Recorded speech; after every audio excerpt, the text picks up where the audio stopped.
Hey everybody. I am back live to do a little bit of crafting, maybe, if the dogs can be quiet for more than 4 minutes, which I'm beginning to doubt their capability of doing. Um, so I am working on my flip flop, flippity flappity journal. Um, and I already cut up this card that I got from Tina, and I am going to make today's work, December daily work, as just finding a place to add that in my journal and journal on it. So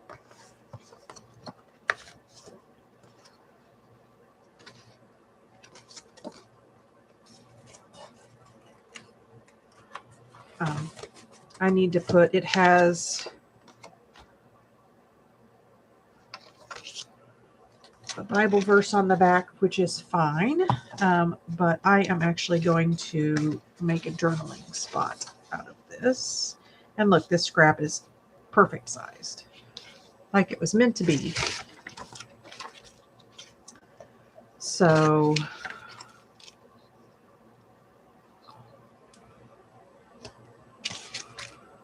anyway, I trimmed this bird down, even though his trim around him was gorgeous. I wanted to be able to poke him in a pocket. Um,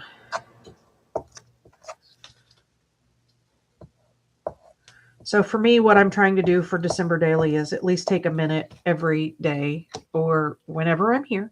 Sometimes I skip a day, whatever.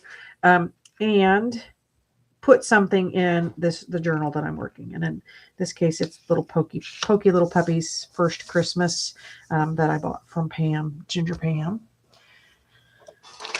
I think my husband just walked in, so there may be a brief barking phase. No, it's my son. And now he's going to be yelling for his sister.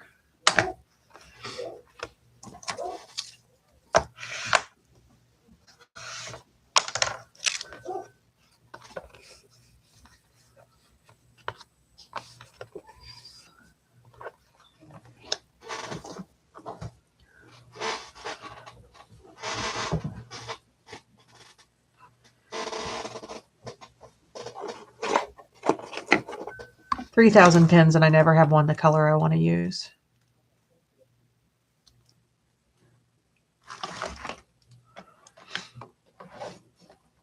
Here's a mark. So a lot of times if I get something as a gift, like, swap or just a gift, happy mail, when I put it in my journal, I'll make it a journal card like this. And I could, put a tag or whatever on it, but I will put the date and who I got it from. They do these videos, where they just flip the marker top off. I don't know who does that because mine never want to come off. And today's date is 12/4.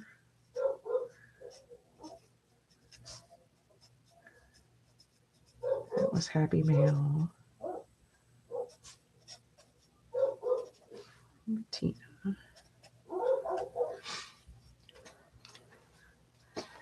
So, and I don't have much that I'm feeling, especially with the dog barking right now, much I feel like journaling about.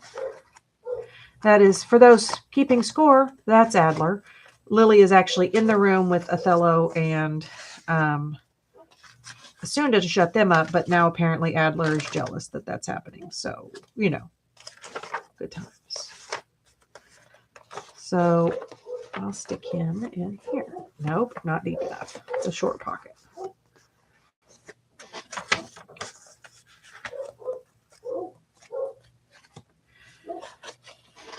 Okay, yeah. Hey, whoever's just wandered in, sorry about the dog barking. I'm hoping it stops. If not, I will probably log off for the evening. But I was hoping to get some stuff done and we could all chat and hang out. But sometimes life has other thoughts. Hi, Cindy. Hi, Sarcy. I have no clue where everybody is. I didn't even like make a notification that I was coming on.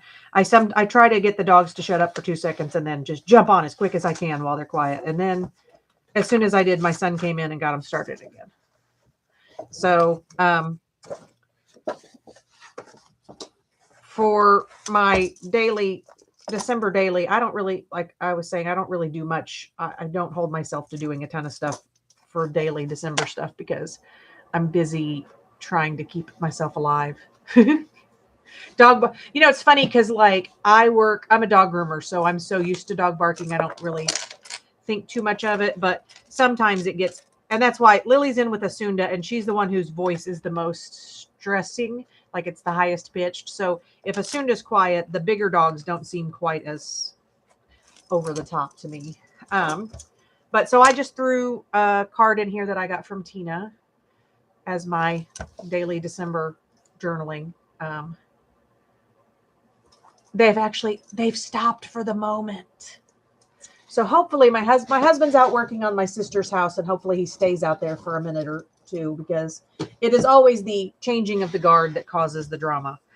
I had an exciting thing happen today. I debated saying something so the lady who has I never want to get her business name correct. Be Happy Stationery. That made the kit I'm making my flip flap journal out of. I told her that I had struggled because there was only really one background page, and that I had used it on all of the backgrounds. And that, for her next kit, that if she wanted like it to take my thoughts on it and do more background pages, she made 4, I've already used one of them, 4 new background pages for the kit that I'd already bought, not even the upcoming kits. And then she added it on her site as a freebie. So even if you didn't get the kit, you can get these cool snowflake papers from her. And it's on her Ko-Fi. I'll try to link it on here. I did send it to the Chatty Crafters group if you're on there. But I'll do a quick flip through. I've been working on this sucker. And again, I still don't know if this is the front page or this is the front page because it's a flippy flappy. Hi, Debbie. So I've added some, this one, it was Color Pops. It wasn't this color, obviously, to these. And then I did a tiny layer of Nuvo, what do they call it? Crystal glaze. And then some snowflake effects to some of the snowflakes to raise them up a little bit. And here I did some of the crystal glaze on the lights. I'm basically going through page by page, and then I have to walk away and let it dry for a little bit. Sarcy, her name is Debbie, and she is almost my neighbor. Not quite. I mean, she lives within 20 miles of me, so neighborish. You're so sweet. I think junk journalers have got to be the sweetest, most generous group of people on the planet. I've got Debbie convinced I can drop some stuff off on her porch. So she's going to get a crap ton of stuff for me because I don't have to pay to ship it. So this is a flippy flappy made out of junk mail, and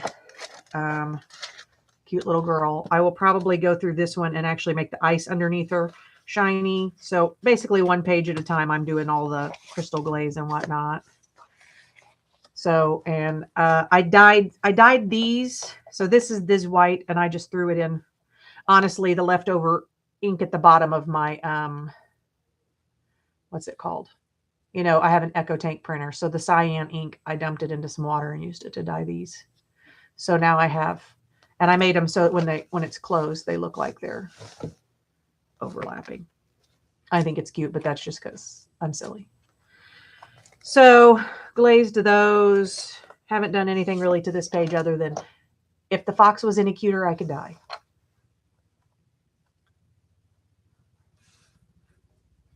That's funny. I don't know hardly any other crafters near me. There's a crop this weekend that I just got invited to. But it's, of course, like it's from 10 to 6 or something, and I work until 1, and I don't want to pay for a whole day and only be able to be there like 10 minutes. I'm a tight one like that. So, and it's also on the way north side. And during Christmas, the last thing I want to be doing is driving up there, because I'm south of the south side, southwest of the south side. So, Debbie, this is like the coolest community, I swear. Like I've been on like following a lot of different things over the years, and somehow this community is the coolest. So I have some tags that eventually I'll add more ribbon to. I have some just satin ribbon dyeing in the same ink that I had this in. So obviously it needs more glitter and always more glitter.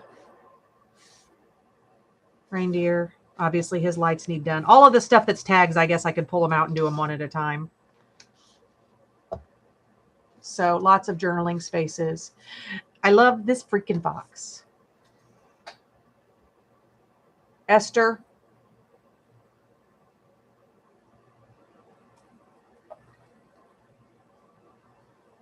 That's cool. I have a lot of real life friends that I met through, I'm a dog groomer, and we had like an online grooming chat group before there was even like Yahoo Messenger and the simple way to do it. So we had like a message board, and we'd go to grooming shows and meet. And like I go to Maine and visit Daryl. That's like we've been longtime friends. I think I accept it if you mean me. If not, I will look, because sometimes my friend requests come through and it's like, this person's second cousin. And I'm like, nope, not today. Not today, Satan. So more cute stuff, lots more. Because I have these now, I'm excited because I think I'm going to make a master board. I'm going to tear these and ink them and make a master board to make my bigger journal cards. Yeah. We did AOL Messenger there for a while, Cindy. That's how old I am. More foxes. This little girl decorating her tree. The raccoon that makes me love this thing.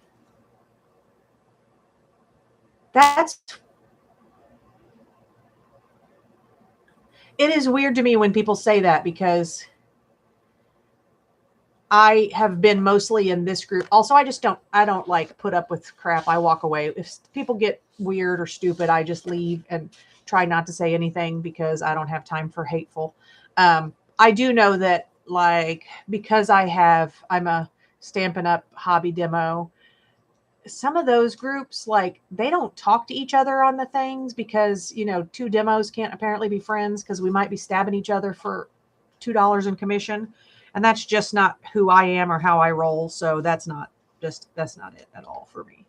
Another little belly band here, which I was afraid of that. He tried to glue himself down earlier. I thought I kept him up, but it's fine. He just slightly glued himself down. Nothing to see here. So, and I had this paper I had used for a prompt, and it was sitting here, and I'm like, that actually goes okay with this kit. Right. Well, and the thing about it is, like, I really fought about not doing the multi-level marketing thing, because I didn't want to be involved in that drama. But man, I wanted the discount on my stuff, and that's all I really use it for. Well, that's good. We didn't want to deal with them anyway, Sarcy. I do say I did some like hand spinning yarn, and I didn't find that there either, because I guess if we're out shearing sheep, we can't be too uppity, can we? So I did more glitter on this page and more snowflakes, and that's pretty much it for my little flippy flappy. Of course, I could decorate till eternity. Of course, I think some people go crazy, like they're decorating. I love it when I see it, but I'm like, I don't know if I see a squirrel and go do something else. Sort of feel like I need like a little gold piece of ribbon right here. Or what do you think? Lace on the front cover? I have this that I got from Tina, and I dyed it last night. So I need to find a place for it. And I don't know if it needs to go in this journal or someplace else. What do you guys think?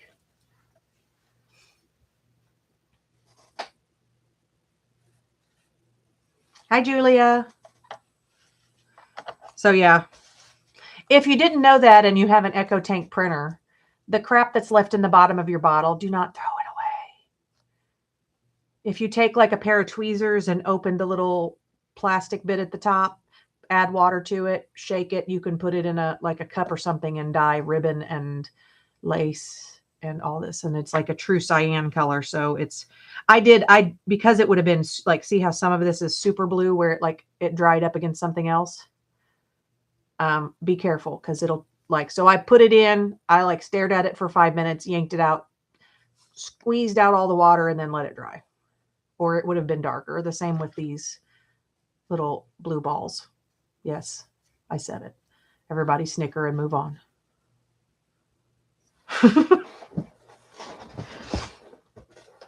Oh yeah, great.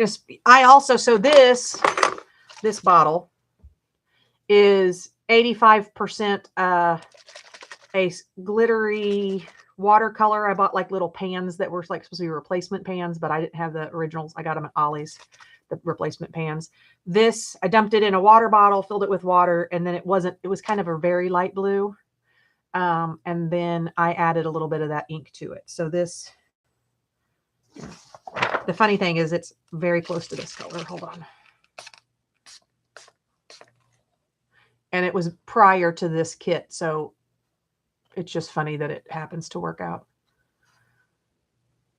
It has whatever is in the watercolor paint. It doesn't smell bad. It just has a smell and always surprises me. So, and then other stuff that this is dyed in RIT dye mixed with that. These things might get added some places in here. So yes, they look mottled because I literally stack them on top of each other, hoping they'll get grungy. So these are like envelopes, scrap paper that I just threw in the, so my bathroom, there's always a thing of dye of some color. And I just wander by when I go in the bathroom and put new stuff in and then yoink it out and set it. I have a lid there and I put it on it. And I don't know if you can see it. I also have like a plastic placemat on it. So some of them you can see the markings where it dries a different speed on the placemat. And I do that because then if I want to back this, do the back side of a, hold on. I have some cool black ones. There is still in by the sink and I don't dare go in there because the dogs will start again. Like if I walk across the hardwood floor, it's on. But this one, I really like how it turned out because the darker blue. So I dyed this and then I started a darker color and then I just stacked them up. So this got like transfer. Ooh, here's where the placemat was. So, but anyways, I could use these as envelopes, but probably I'll cut them up and use them for like backs of, like this currently is just the card I glued it on. Well, yeah. So it needs a backer. And it's a little dark for that. This turned out almost perfect for this. So.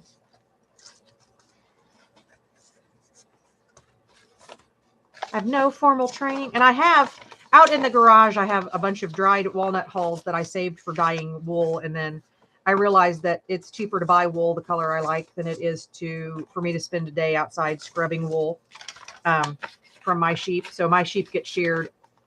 It's only one at this point, but when I had more than one, I'd shear them and just throw their wool away or use it in insulation in the barn walls because I don't have the patience to scrub wool.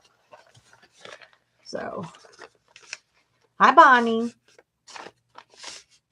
Oh yeah, they would be. So, and this was a placemat, and I love how it was, because in order to fit in the thing I have it dyeing in, it was kind of like that. So it has all these cool, so when I tear it up to use it in sections, it's going to be a cool. And I didn't tear this on purpose. When it's wet, crap happens. So that's what I've been doing. It makes me feel like I'm doing something, even if I don't have time to sit down and necessarily craft at the moment. So I also, at some point, I need to finish this little sucker up. This is a cookie box, biscuit box that I have turned into a little journal.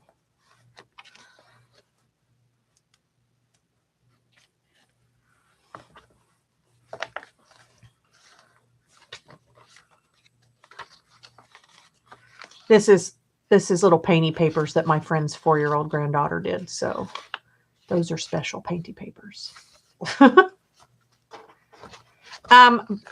It's funny because I will tell you anytime you ask me that purple is my favorite color, but blue would have to be a close second. And if I don't know what to do, I go blue because blue is obviously an easy fix. This is more paper I dyed.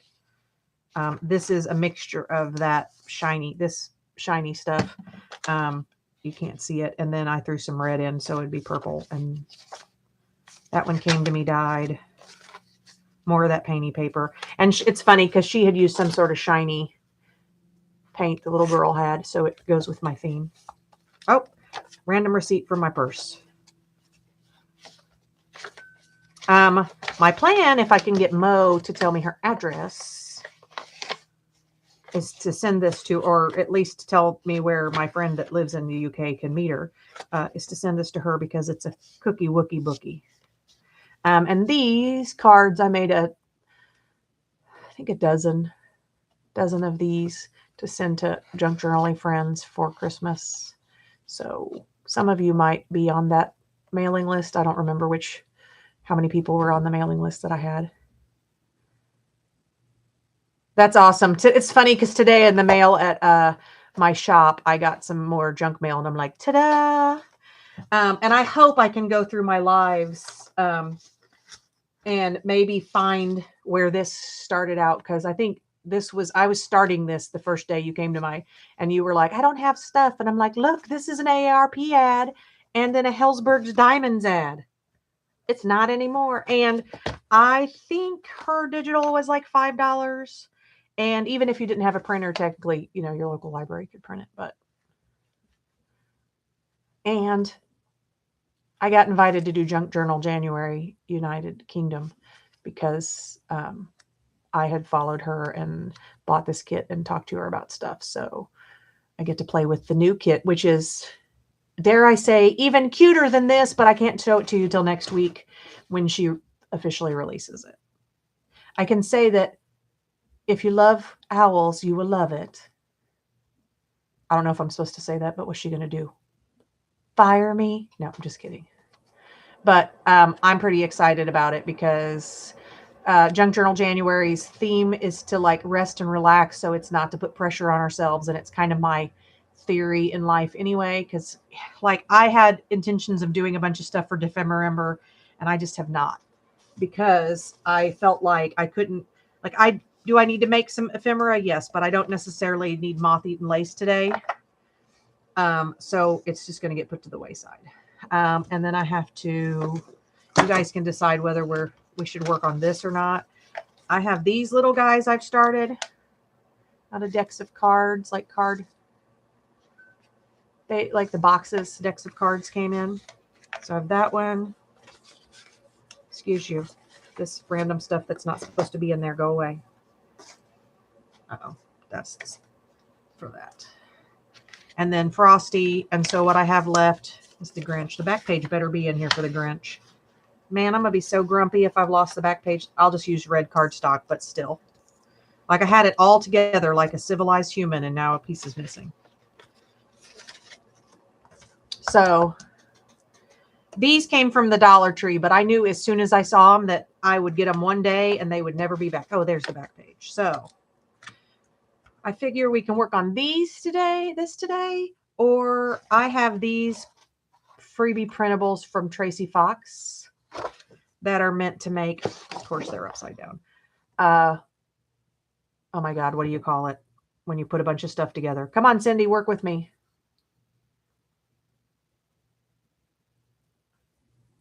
Right, Sarcy? Nothing ever gets organized here. I try just chasing stuff around. Clusters. So to make clusters with, that's what this is. So it's these pages, which I obviously have to fussy cut. Collage is close. I could collage with them. That would be also awesome. Like add it to like do a master board and then throw these on the top. But she literally made them so that they're like simple clusters.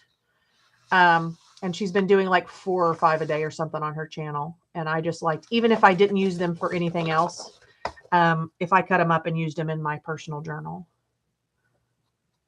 they're beautiful. And I could print about 100 of these. And I need to print, I paid for Christmas words in pink, I believe, and blue from a place because I need words. But so I guess our choice tonight is work on this or work on the Grinch.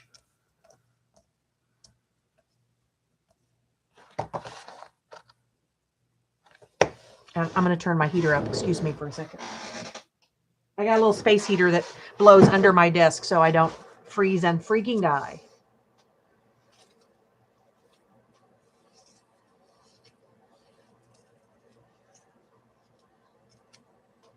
Right? I am really, really trying not to be buying, like, Stampin' Up! Just did their release for their January release. And first of all, I wasn't super impressed by anything except there's like a paper set that has bugs, and I like bugs weirdly. But paper is something that I can store pretty easily, like, you know, a tiny pack of paper. So I didn't buy the stamps or anything, but I bought the little bug paper. But I didn't buy anything new for Easter because I have just 6x6 paper. I have 2 bins like this, you know, stacked like that. 6x6 paper that's spring or Easter. So this was also in my happy mail from Tina that I somehow missed it when it fell out. Like when I opened the package, this went flying. So this is, if you haven't ever seen this before, it's from like a diaper wipe container. And then it's got something on the back so that when you open it, you're seeing the inside of the paper. So hope is the thing with feathers that perches in the soul and sings the tune without the words and never stops at all, Emily Dickinson. And I don't know if that is Tina's handwriting. Tina's the bomb diggity. Or if she found it someplace. Okay, so here's the trick, Debbie, is when you have enough that you can do the things, remember that you'll get more. So don't like start, because I there for a while had so many junk mail envelopes that I finally had to go, no more, not saving anymore until I use the ones I have. 22-year veteran of being a hoarder. It's a mess. I understand. My problem is that like I changed, you know, I have still the hoard from doing the like hand spinning. So I have like a full-sized loom. And when I say full-sized, I mean 6-foot wide loom. And it's upstairs in my shop because I don't have room for it in my house anymore. But I don't want to just give it away to somebody who will let it rot. I want it to be used. So I'll hoard it forever before I'll let it go to a bad home.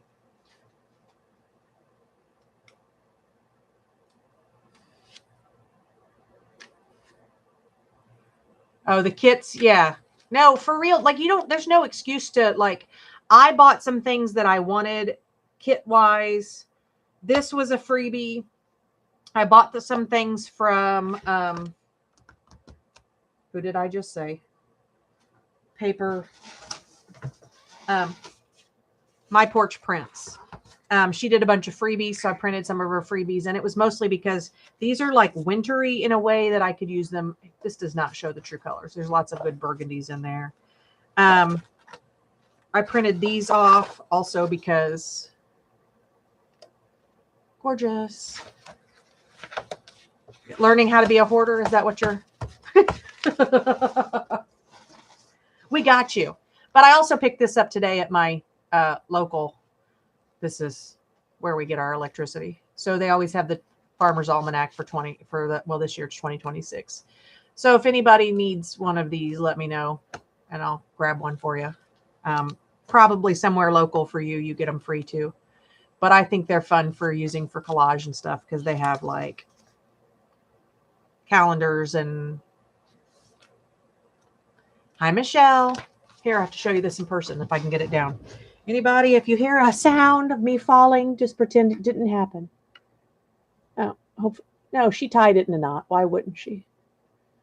Some people's kids. Oh, wait, it's my kid. Never mind.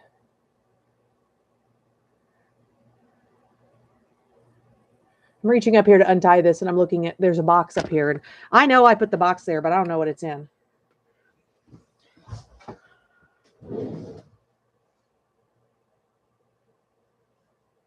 There you go.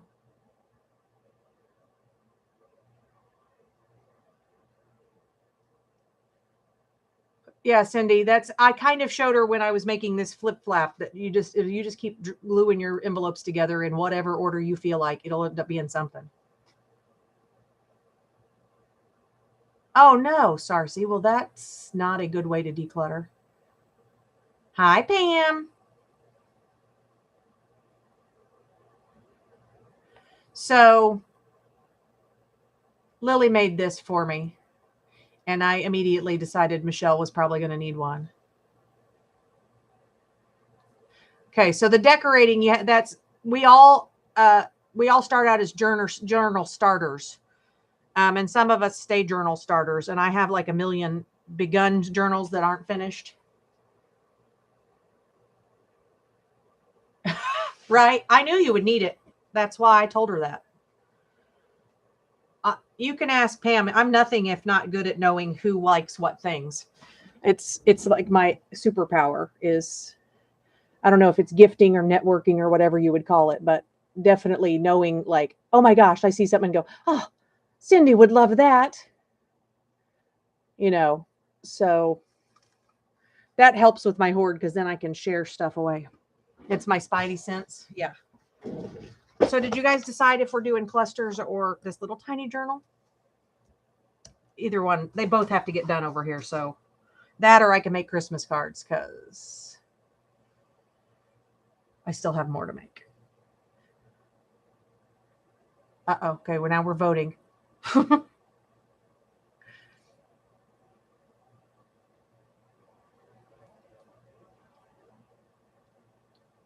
This may be where somebody has to teach me how to make a, what do you call it? Oh my gosh, a pole. I should have had a margarita with dinner or something. Okay. Clusters is winning. It's okay, Michelle. We'll make a tiny journal later.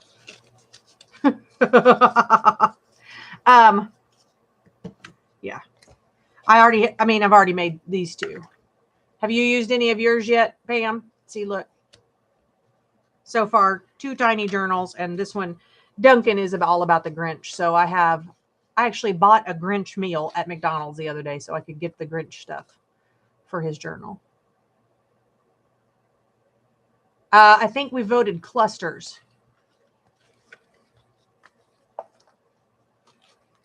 And I have to find the envelope I had this in or it'll all go awry. Guys, when I freak out later and don't know where it's at, remind me to put it in this envelope. Right here in front of me.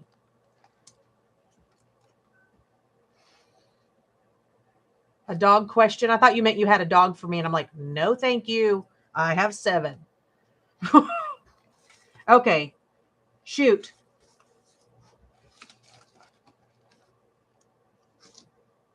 Don't shoot me, but shoot the dog question. Flea meds or treatment for dogs. You're not going to be able to find it anywhere but your vet, probably. I was using Trifexis, and now I forget what. My friend is the vet, so she just brings me stuff, and I don't have to so. It's an oral treatment that does heartworm, fleas, and ticks. And I can't think of the name of it. It is not going to be cheap, but it's going to get it because, like, if you use the not cheap stuff, you just swim upstream. Okay, so if anybody has not, Trifexis is, yeah, that's the one I used to use. I'm not positive that's the one Martha's getting me now, but it's along the same lines. It does everything orally, so there's no washing it off. There's no cross-contamination of you touching your dog with it. And and you know that they got it and that they got all of it. I mean, unless they spit it out, but you're supposed to not let them spit it out. So I have, especially you're south, so you don't want to try, like, you try the cheaper stuff. So the stuff you buy, the best stuff you can buy at the store is the Frontline knockoff or the Frontline, which is Fipronil. And Fipronil kills about 90% of fleas. And that's great until that 10% breed and it no longer works. So, I know I'm not drunk. This is how I fussy cut. I get everything separated, and that way I'm fussy cutting one thing at a time and not trying to work around all the circles and not damage the other thing.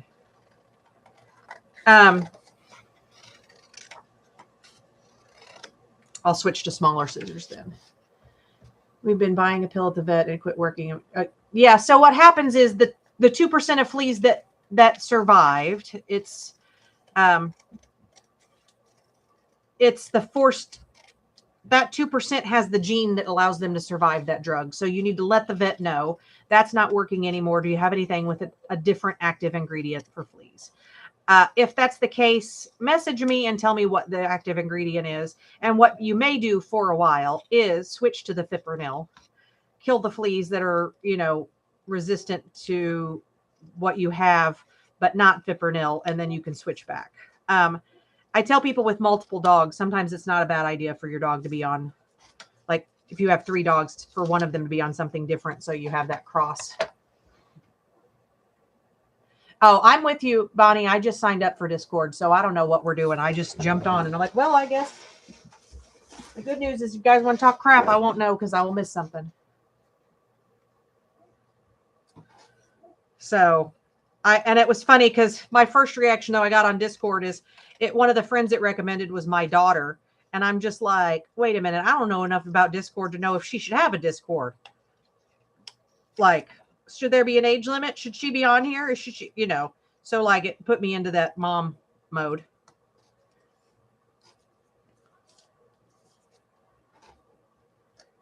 So I sort of saw it, and it looks a lot like it's somewhere between the message boards we used to use back in the day and Messenger. Like, so the stuff stays up and isn't, you have different sections. That's what it's. You're off to create a short to explain it. I also have to spend some time this week figuring out how to go through like my lives and pull out sections like this where I'm working and we're chatting and shorten them so that I can make the working like a short, because obviously shorts get people to show up. And Juju the other day said at some point we have to do a marathon. So I assume that's an entire weekend, that means some part of the weekend you guys are going with me to take Duncan to dinner, because I have not missed a Sunday that I was healthy or in the country in all the years that he hasn't lived at home. So I don't know. We'll figure it out. But I also have to figure out what do you do with barking dogs during that time. I need a microphone that like sorts out the sound of the dogs and possibly the other humans in this house.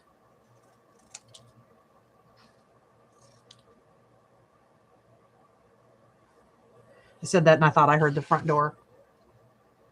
Very hip.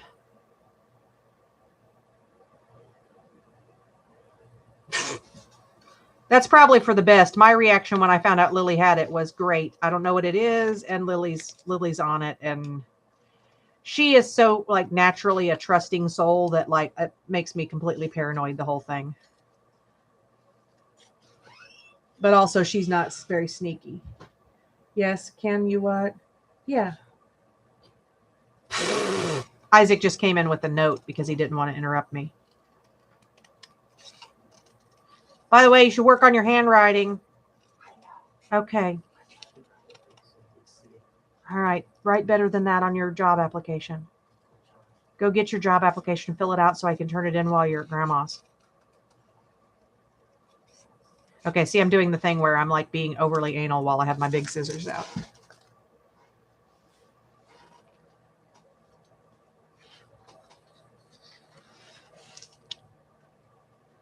Right. I think almost everything is like people are like that or that, this or that is evil. And I just think everything is how you use it. Like, the internet has brought good people together and bad people together. And, it is going to be what it is. I've met some great friends, both crafting and grooming on the internet. And I've met some people that I'm like, wow, I'm glad I didn't have to meet them in person to find out what kind of person they were. That was mostly in the grooming community. We had some crazies over there. I'm sure we have them here yet. I just haven't found it.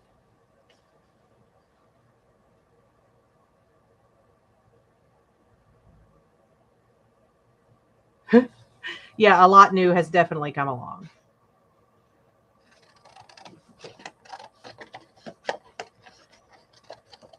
I guess I could have been fussy cutting these earlier today, but I had dogs to groom and then bills to pay. And I want to know how all these county bills, like everything closes at weird times. Like where I pay my sewer bill, 3:30.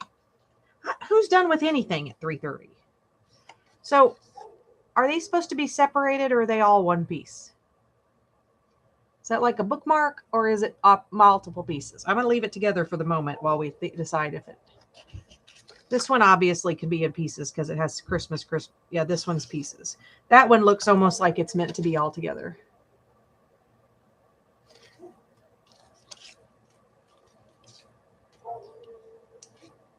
Cindy, are you was it you? Who is it that was talking about that their husband had a brain injury, traumatic brain injury?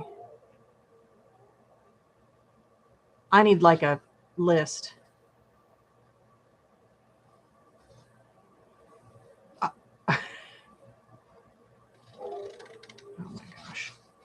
I would say my husband just came in based on the dogs barking again. It is you. So an interesting thing we have discovered along the way here. Tina has a grandson with significant special needs. My oldest has cerebral palsy.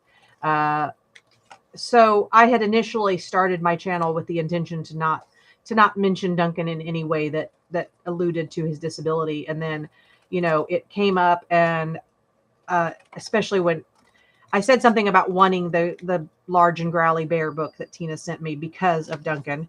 And the fact that he still likes kids' books because he is mentally 3.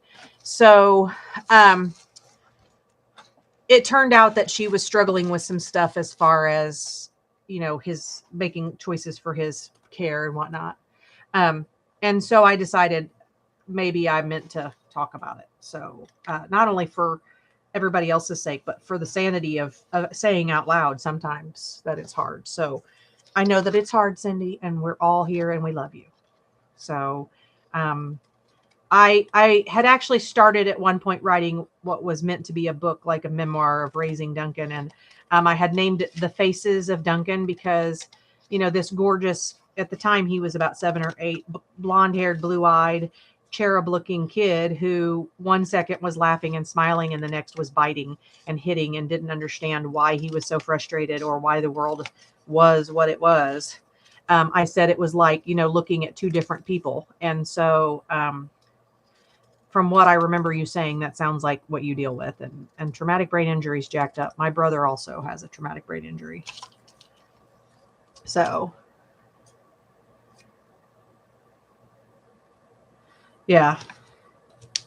It's just so hard, like, especially when somebody is, I think a lot of his anger is the fact that he is aware. If he was more challenged, like he has had roommates who are mentally like, 2 or a little less, or they just aren't even aware that they could be different. They just know, like if they say anything negative. So he had a roommate once that used to sign dumb about himself. Like he'd fall and I'd be like, "Are you okay?" And he would say he was dumb, and it would piss me right off because that means somebody told this child when he would fall that he was dumb, which, that means that was an adult. And he was basically nonverbal, but one of the few signs and words he could say was dumb.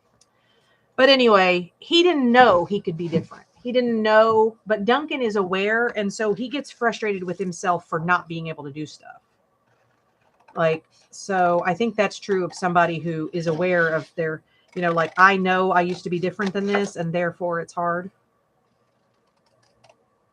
So, deep thoughts. I was doing it again, guys. You got to yell at me when I get on the, like, I'm trimming so close to them that I may as well be fussy cutting them. Because right now I'm just trying to get the edges off so that we can go back and fussy cut nicely.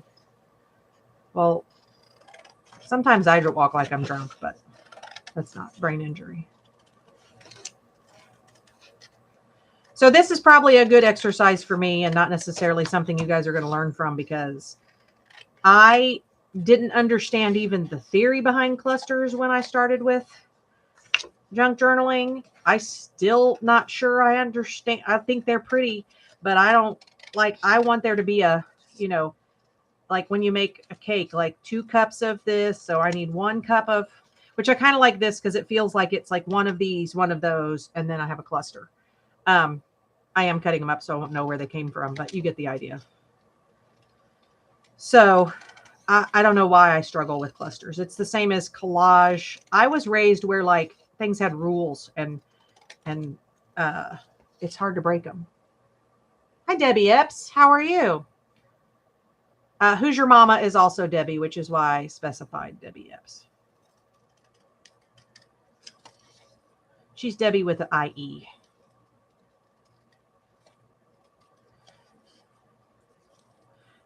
You missed it, Debbie. I was showing my sad attempts at dyeing paper. Yours are much prettier.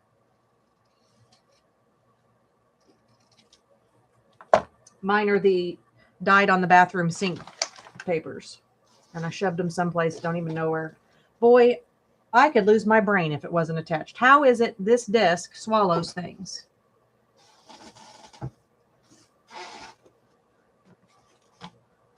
I didn't. Oh, I put them underneath my little flippy flappy journal.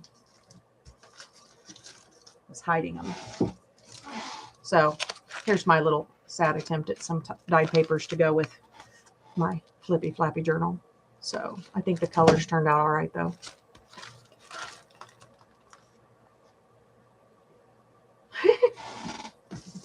It's kind of a play on words.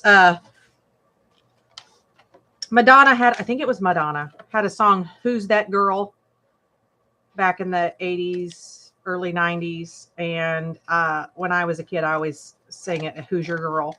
Because, you know, if you're from Indiana, they don't even know where the term Hoosier came from. And one of the theories is that somebody got hurt and then they were trying to find out whose ear it was when they found the ear on the ground, which there's nothing to substantiate that. Like, we just don't even literally, it's like somebody said something Boomhauer and it stuck, and now we're stuck Hoosiers. It's got nothing to do with anything that I can tell.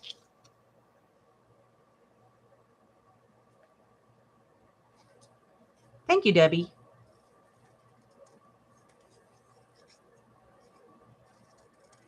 I was telling everybody, I literally have a little vat in by the sink, and whenever I go in there to wash my hands or brush my teeth, I throw something new in the vat, and then when the color starts to run out, I add more of a different color. So it goes from like blue to green, and then when it gets kind of wonky, I throw it away and start over.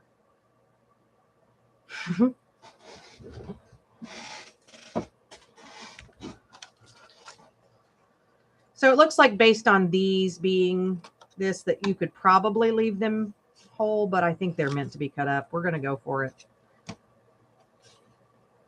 No rules, right, guys? We're being free. Hi, Jenny. How's Chiquita today? Also, how did her name get spelled Chiquita that way? I need to know. It's been in my head since you first sent it to me spelled that way, and I haven't made her Christmas bandana yet because I'm a slacker, and my good sewing machine is at work, so I have to do it when I'm there. You're being lazy, or that's how you spelled her name because you were being lazy? I love the delay.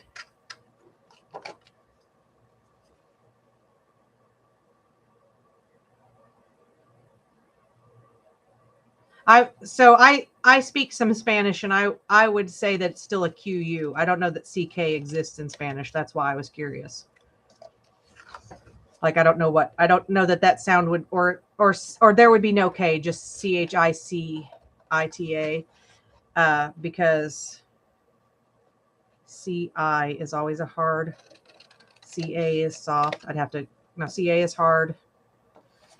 It's been a few years since I did my Spanish classes. Yeah. Hold on, I can tell you because I have my friend in my phone is Little Antonio.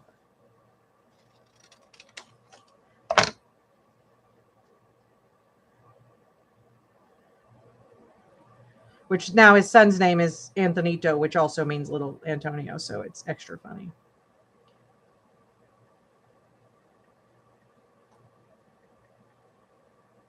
Oh, it's QU. That's the way it is. Chiquito. So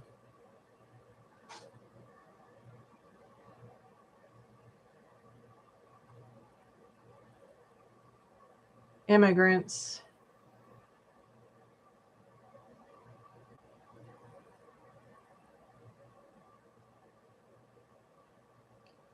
Yeah, I had never heard that one, Sarcy. That's interesting. I have heard all sorts of stuff, but I'm like, could we have come up with something less weird?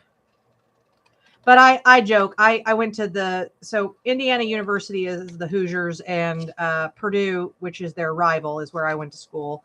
So those of us that went to Purdue, we say we're Hoosiers by birth, Boilers by the grace of God.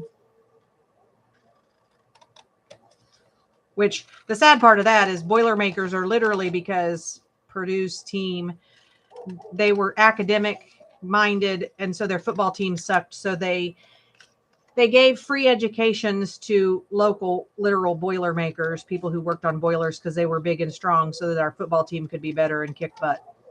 So how lame is that? Speaking of lame.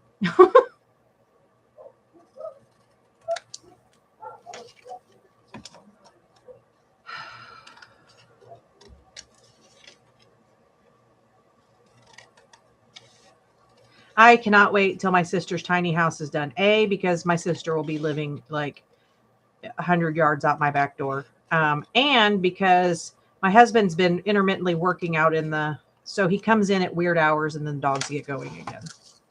So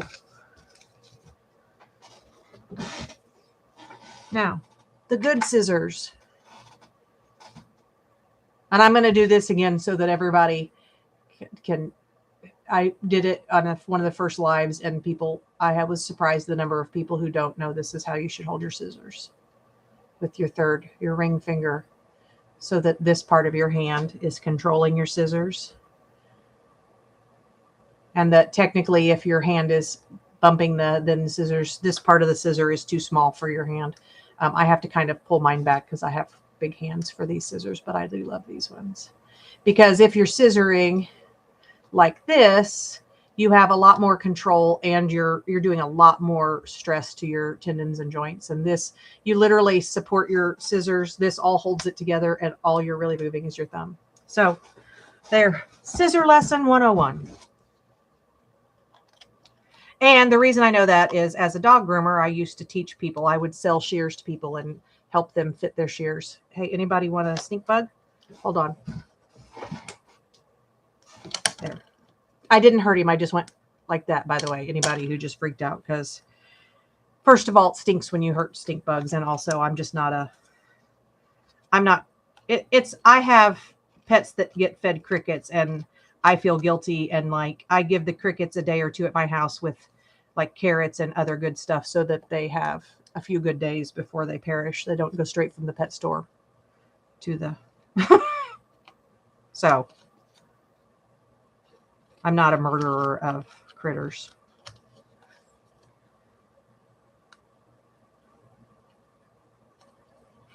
Anyway, anybody up to anything good besides Christmas cards? And maybe since I have some of the cards I need to finish are for like the Ginger Cat Club and stuff.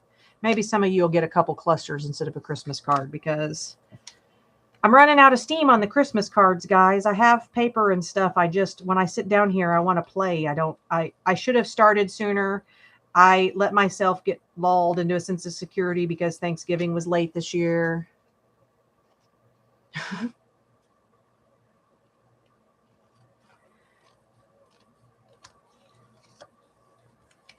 I sort of have a live and let live. Oh. Oh, we have the ladybugs too, but so it was before we had lots of ladybugs and somehow they have decreased.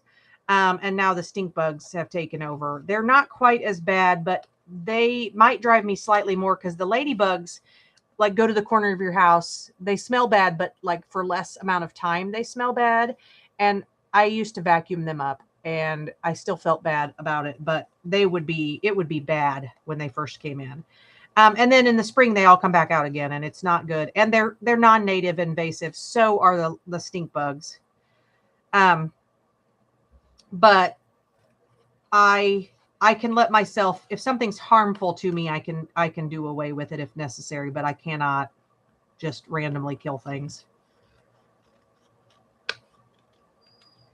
I have pet snakes. Everybody cringe if you need to, but I don't even, for reasons other than just the humanity of it. It's not safe for your pets, but I don't feed live because I can't do it. Oh, when I had my chickens, I had less of the ladybugs because they can't, nothing really can eat the adults, but the larval form apparently are edible by chickens. So um that helps. But I might hate the stink bugs more because they like to hide between layers of paper. So like I have my cardstock in like a slot system like you would have mail in. Um, and I'll pull out like a color of cardstock and there's freaking 20 stink bugs and it just makes me grumpy because it's like, no, this is my paper. Go bother somebody else.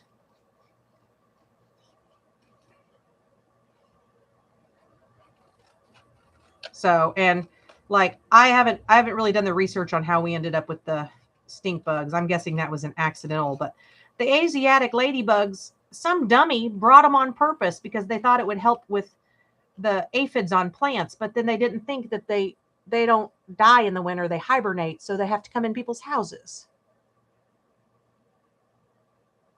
Oh my gosh.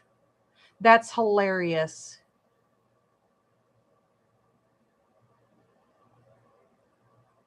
I had somebody once who brought in an Uthaka, which is the egg case from uh it wasn't here, but like I know the story was told on a like an invertebrate group. And what is a praying mantis. So they've got it brought in an Uthaka so their kids could see it hatch, but they didn't think through the size of them when they hatched because it was an actual the native ones to here, which are smaller even at birth than the non-native ones that have taken over.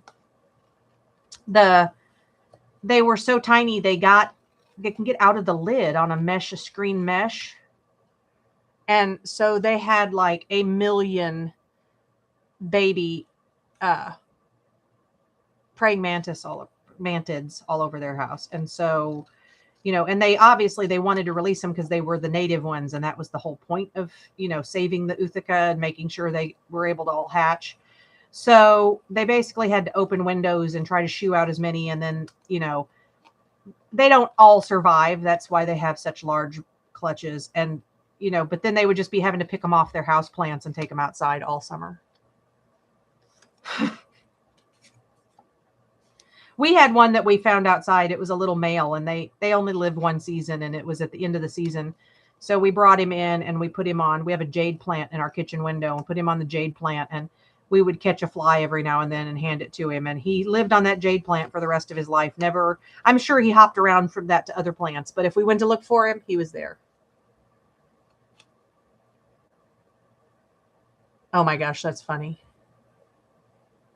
Well, I have a turtle that we found in the road. It's a baby snapping turtle. He, in theory, will be released in the pond behind um, our house in the spring. My daughter's already crying about. His name is Nigel No Friends, which the kids were really upset about until they realized he eats his tank mates. So that's a pretty standard name for him.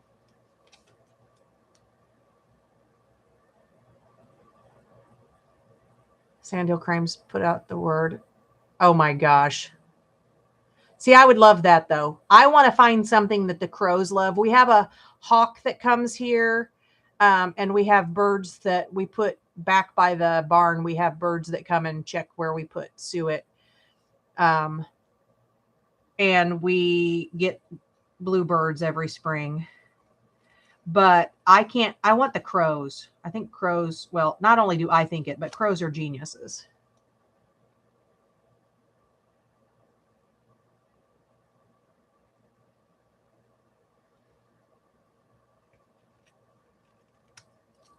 I kind of love that we're all also. What kind of snake students ordered? I mean, let's see. Corn snake would be my first guess, or ball python.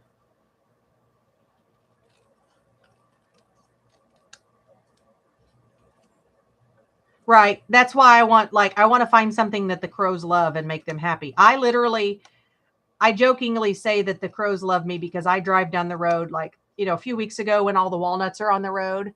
I'm the crackhead driving around, swerving, hitting all of them so that they can get the middles out.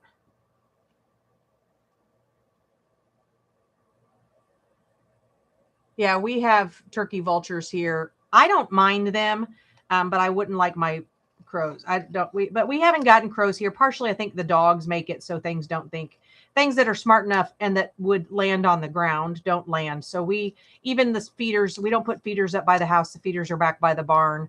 The suet is up high so that stuff can get to it. And like last summer, I hit a bunny rabbit, and it was pretty quickly dispatched with the mower, and it was very sad. And then after I got over being sad for a second, I took it up and put it up where I see the hawks all the time. And a few minutes later, one of the hawks came and took the offering I left it, which I thought was cool that they're here. The ones we have here, it's a male and female red-shouldered hawk. And then every spring we see, or late in the summer, we see their babies if they bring them around. But I always know they're here because in the spring, they cuss at me because they have a nest and I'm out. How dare I be out by the barn where they have their nest someplace?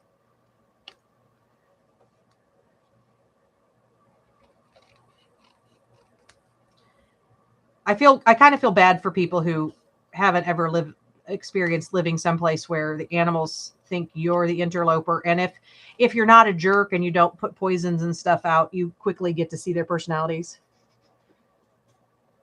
Oh, so a boa is one of my free green, like one of the tree boas, oh my gosh, those are bitey little buggers. I love a boa constrictor. They're one of my favorites. I like anybody who doesn't like snakes is going to think this is weird, but snakes that hold on when you hold them, like if you put them over your shoulders, you don't have to keep a hold of them. They don't try to escape. They just sort of hang on. But right now I have one corn snake and one is a dwarf reticulated python and the other is a super dwarf reticulated python. So they don't get the same size as, the massive ones, but they have the same intelligence and they're visual. And so like the other day I walked by and Artie had dumped his water bowl over because sometimes he drinks out of it. Sometimes he swims in it. So I walked by and Artie knocked on his glass to tell me his water had been dumped. So he knows who I am and he knows I'm the bringer of water. I don't know that he understood that tap, tap, tap would make, but it was like he didn't know anything else to do. So he tapped on the glass and it worked. So I guarantee the next time he's out of water, he will tap on that glass. People are actually target training snakes now, if you didn't know that. So target training is like they do it with dogs. Like you have to touch this and then you get your treat. And that's how they teach them to do that talking thing. And that's how they teach dogs to shake or push buttons or open doors or all of that kind of thing. I kind of love you even more right now, Debbie. Most people, when I say that I love invertebrates or reptiles or the lesser loved critters, they are like, that's crazy. And I forget even who it was. Somebody we were having a conversation about why people hate certain animals like rats and mice. It's because we think of them as being places that are dirty. But they tend to be places that are dirty because of humans, So like, did rats spread the bubonic plague? Yes. But they weren't the reason that they were everywhere.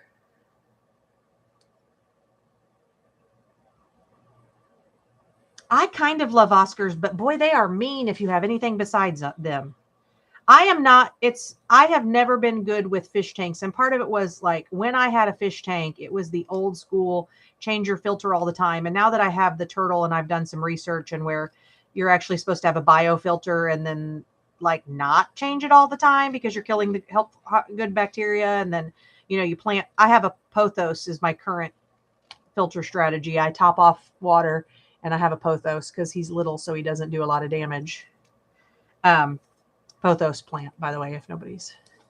But like, I feel like I could handle a fish tank now because I actually understand it. Where back in the day, you'd get a fish tank or whatever at PetSmart, and the only information you got was that little handout, which was some crap.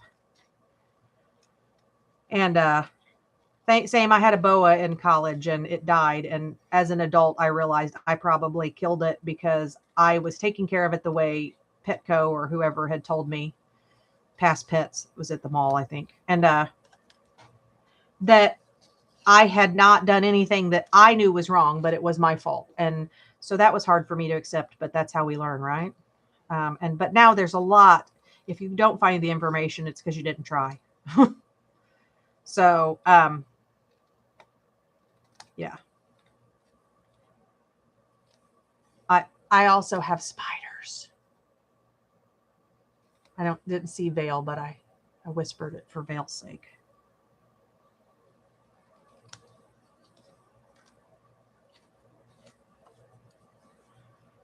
Oh, and I have the fish that live with Nigel, who are technically his food source, but they have also figured out I'm the bringer of food. So they have plenty of hiding places, so they have a fair chance. And I bought plenty, so it wasn't like he ate them. They get to live some of their life before they become, it's the circle of life thing.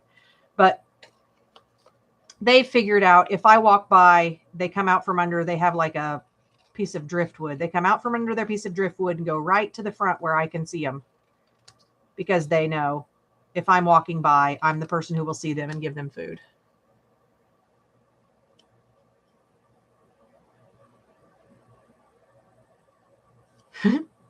It would cost a lot to heat your stuff to keep snakes in Alaska.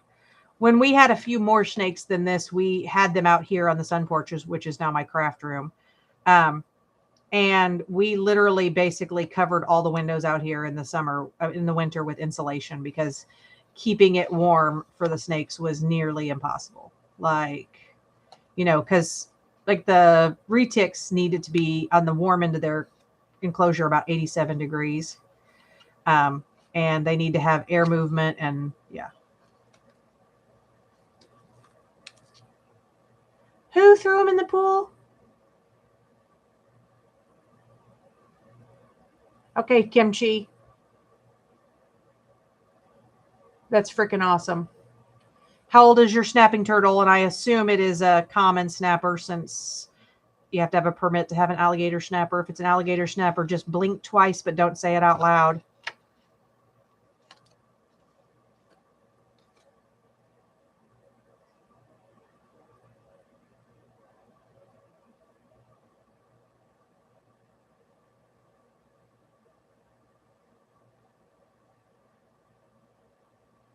Okay, ditzy is the nicest word I could come up with for that dumbass. I'm sorry, but people are stupid.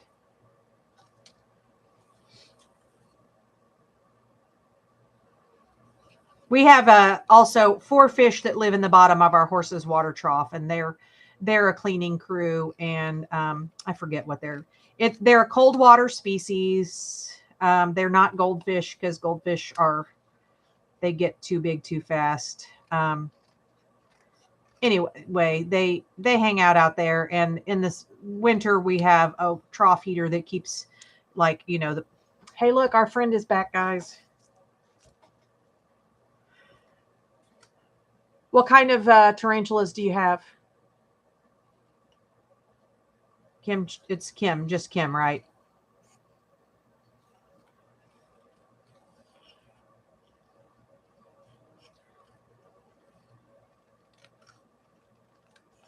I have a Chromatopelma cyanopubescens, which is green bottle blue, uh, one of the blondes, Arizona blonde, curly, and two,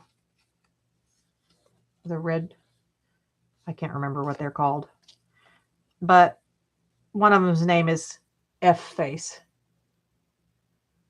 Oh, the pink toad.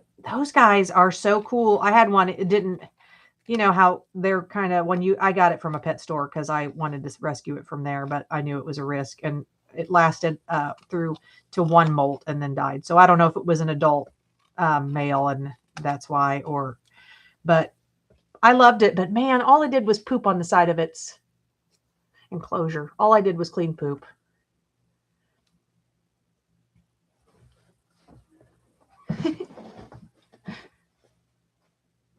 Well, technically, that's 25 pounds is small for a common snapping turtle as an adult. So, but that's how big Nigel could get easily. And uh, they definitely, when they get bigger, you don't want your hand in their mouth. Um, and that's why I don't think that my intention is to try to figure out how to keep him because by next year he would need an inside aquarium the size of a horse trough, like in order for the water to stay clean and whatnot. I mean, right now he's like smaller, like half the size of this. Like he would fit in here on the top of here.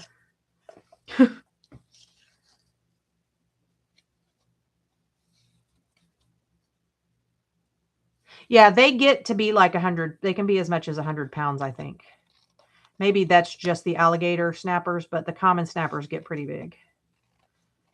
Um, there's somebody, I'm trying to remember who it is, that has, it's not supposed to have happened, but somebody ended up breeding a hybrid. So they ended up with this hybrid because it's not safe to be really out in nature.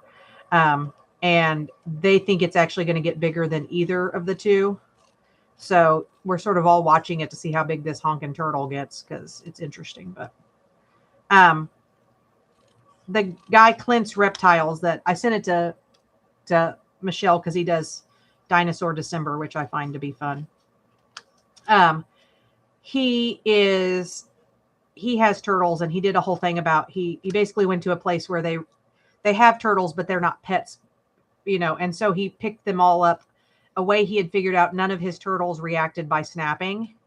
And it was like almost none of the turtles made any real attempt to snap at him because they didn't feel threatened. Like there's almost no record of them snapping when they're in the water because they have the option to swim away or hide. They're actually curious about humans. But when people pick them up, they pick them up in a way that makes them feel scared. So,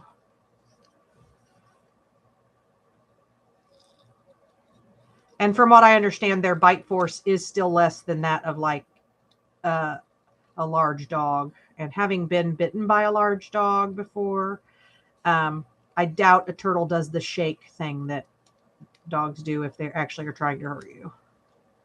So, and that's what people have a lot of irrational fears about animals they don't understand, and then they don't have enough common sense about large dogs and cats, and like not cats not being large, but cats. Like if a cat bites you, you're probably going to need antibiotics, no matter how much you love the cat. So, and I love cats and dogs too.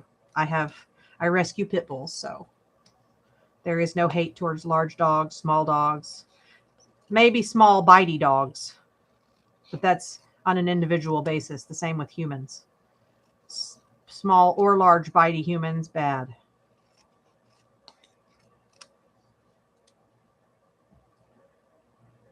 Did you get any pictures of him? I think the coolest thing about snapping turtles, and it's something you may not have noticed if you've never watched them, is that because they live underwater and their shell isn't as necessary as say a box turtle, it doesn't close up completely, and their underside, their plastron, is small in comparison. So if they have to get up and like move, they can pull their legs underneath them closer together than most turtles, and they run, and it's hilarious.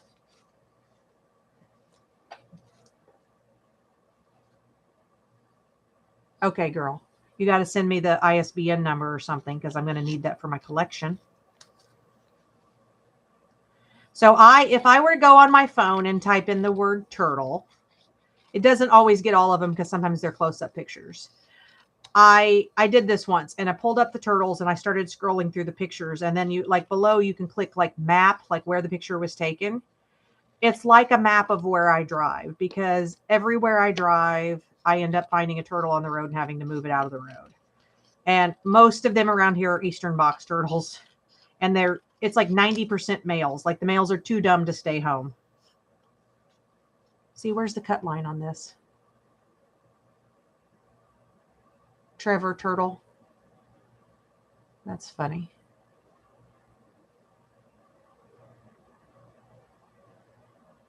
I figured that out. My ADHD was following you perfectly. I'm just going to randomly pick where that is. I think it was probably supposed to be up there, but it works, right?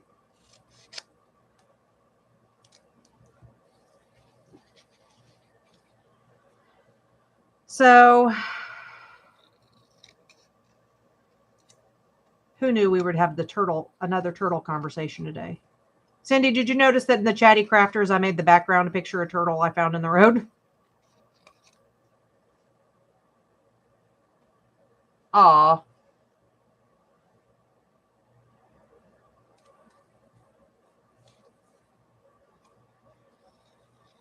When I was a kid, I collected I don't remember the number of, I found a bunch of turtles behind our house, and it was somewhere between 3 and 5.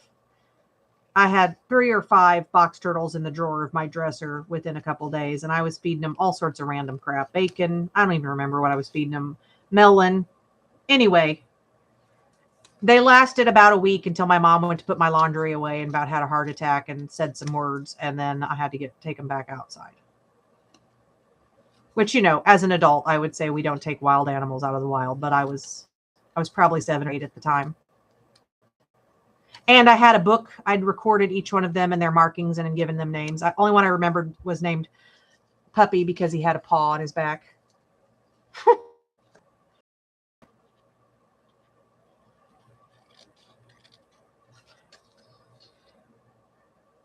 I think for the most part, as humans, we underestimate all other creatures. We, like before Jane Goodall, we didn't think that any other creature could possibly use tools. And then when she said chimpanzees use tools, everybody said she was nuts. And then they recorded it, and then, she's not as crazy as you thought she was. May she rest in peace, by the way. Wait, she wasn't Jewish, was she? If someone's Jewish, you're not supposed to say that. You're supposed to say, may her memory be a blessing, in case you didn't know that.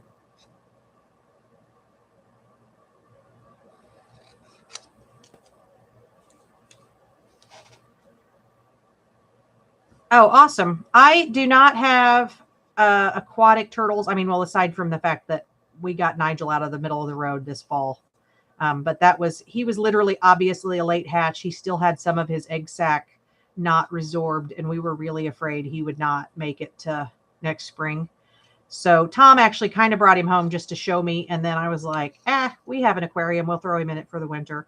And I have it so it's cool enough. He should be pretty much hibernating at this point, which it's hard to tell because anytime he sees us, he plays dead.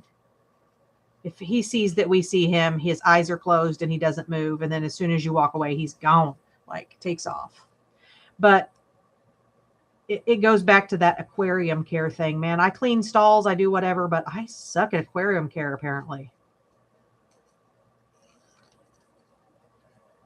I had fish for a while that I actually bought an aquarium that I was redoing for snakes.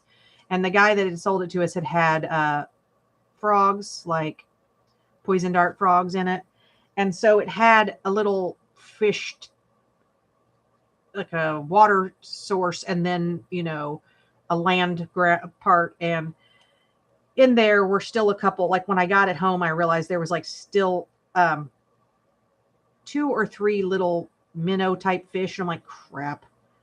So I got a tiny aquarium from Walmart, like the tiniest aquarium you can get. And I shoved them in there and I fed them. And then 2 of them didn't make it because of the water, the big dramatic change and getting transported or whatever. And there was one. And I'm like, that's cool. And then I went in there one day and there was like 22 babies. So we renamed that fish Mary because, obviously she'd been with the male before the males died, but it was a joke because. And then I got all the babies out. I separated her, left the babies in there. And then she had a whole nother batch. Apparently they can retain eggs for multiple, I don't know, what do they call it? Not litters, but whatever. It was a lot. Oh no. Yeah, that's traumatic. Yeah, we had a power outage when we had more of the snakes, and we literally had to put everybody in like Rubbermaid totes, like separately. We had planned for such an occasion, not expecting it to actually happen. And then like they all were stacked up together in front of one space heater. It didn't keep, nobody was at their optimal uh, temperature, but and we also have a propane powered fireplace. So that's our emergency plan, is that everybody has to sleep in one room in front of the propane fire. Snakes are included in the survival plan. It's kind of hard to put fish in a Rubbermaid tote or under your shirt to keep them warm.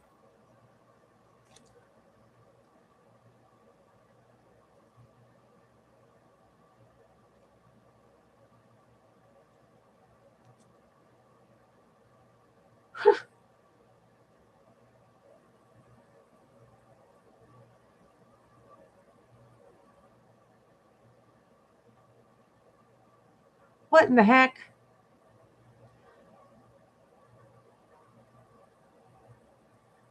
Why were you taking a hot shower with the toads?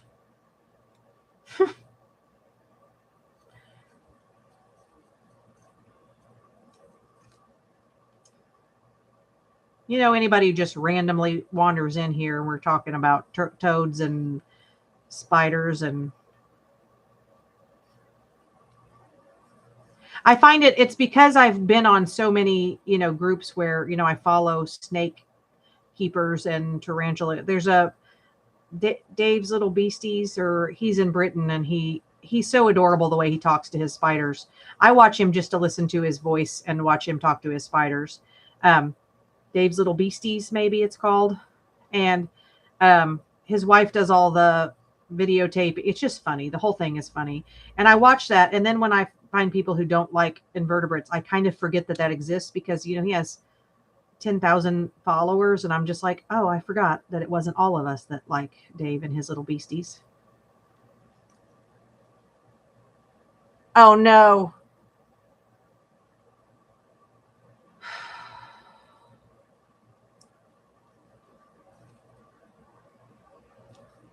I don't really have to worry too much about my kids doing anything extra to take care of animals or stash them anywhere. I have to be concerned that when I decide it's time to return Nigel to the wild, that Lily hides him from me.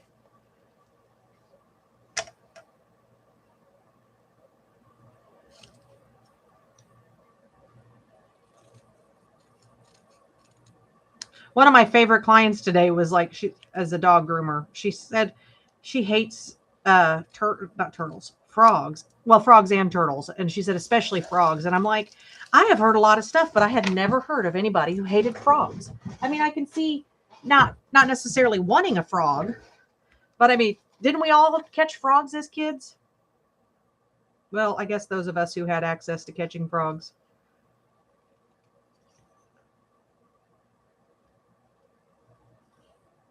My sister and I used to that's what we do. Go down to the creek, catch frogs. My cousins and I once went out in the field right after they harvested. I don't even remember.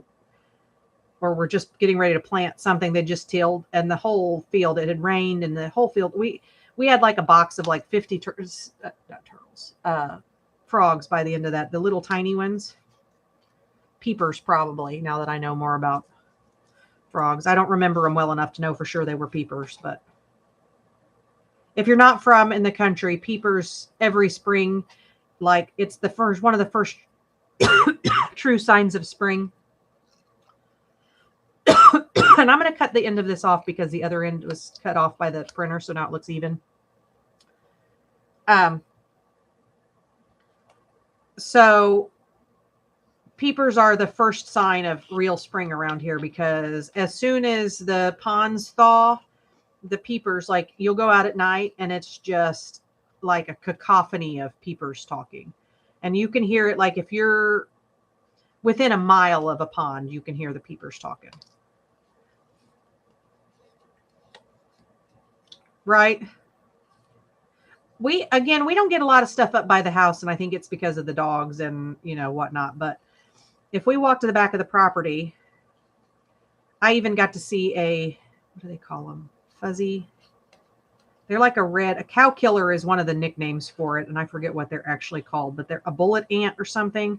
But it's actually in the wasp family, and they pack a heck of a wallop. But some people keep them as pets because obviously some animals aren't meant to be like poked at. You just observe them, not necessarily pet them. But it looks like, velvet ants is what they call them. Oh, well, Sarcy, I'm happy that we don't. I love cats, but I'm happy we don't have a feral cat problem, because I like the native species too much to be having. So our native coyotes take care of the feral cats around here. It would be hard for me because I would want to feed all the feral cats, and I used to have barn cats, and then I gave up on barn cats because of the coyotes. And last week I thought I had a new cat because he just showed up here, but then apparently he went across the street because they have little kids. So they probably brought him in the house, if I was to guess. Yeah. My friend had cats who, like, her barn always looked like a death zone for frogs. There are places like, you know, where Di lives, it's illegal for your cats to be outside, and there's a reason.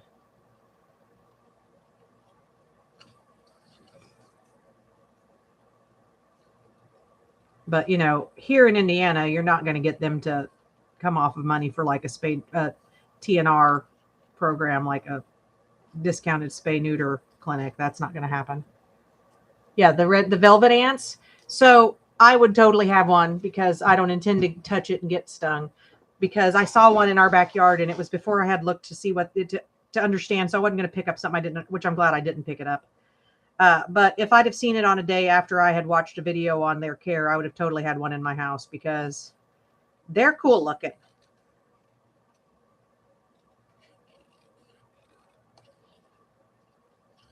As it is, I made the mistake of, I don't remember, you know how YouTube will suggest stuff, and it brought up sun beetles the other day. And now I want a freaking sun beetle, and it appears that they're more common in the UK than they are here, but you can find them here. But I haven't found anybody in Indiana or, well, any of the close by states where I could go get some, which means if, I guess in the spring I still want some, I can have them shipped to me.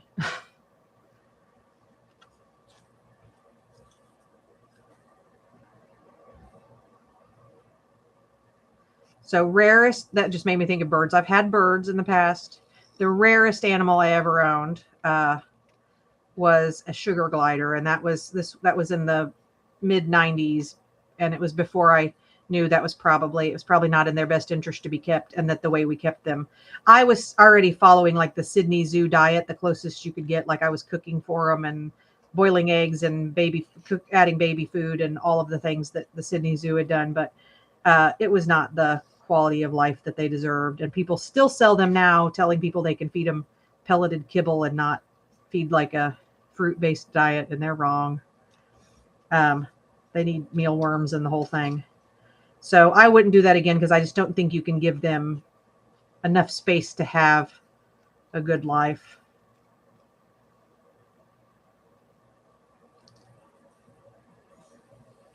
It is pretty, isn't it, Kim?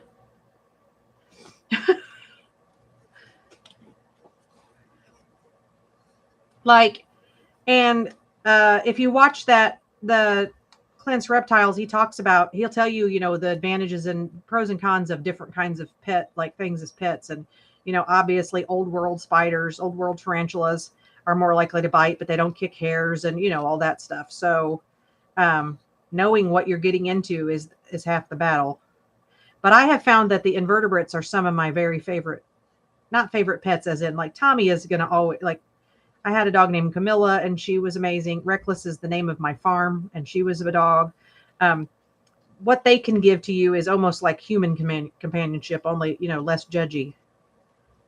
But having an animal that, you care for it and you watch it but you don't expect anything from it is also a different kind of cool. And the invertebrates are nice because like today I bought crickets for the spiders and that's it for a week. I'll water and feed them tomorrow or the next day. And then I just peek at them and I don't have to bother them. They don't have to bother me. Also, I have a giant vinegaroon. You seen a vinegaroon, Kim?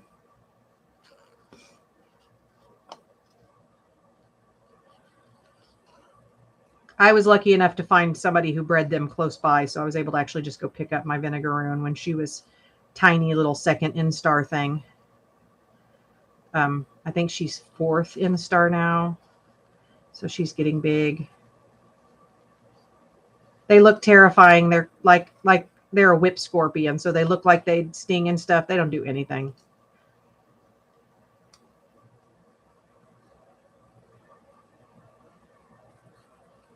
And all of them equal less work than the horses.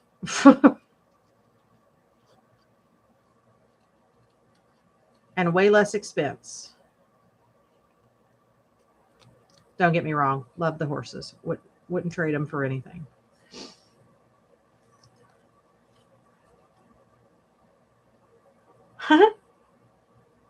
Yeah, it's like a creepy alien that you want to be friends with. That's what I think of the vinegaroon.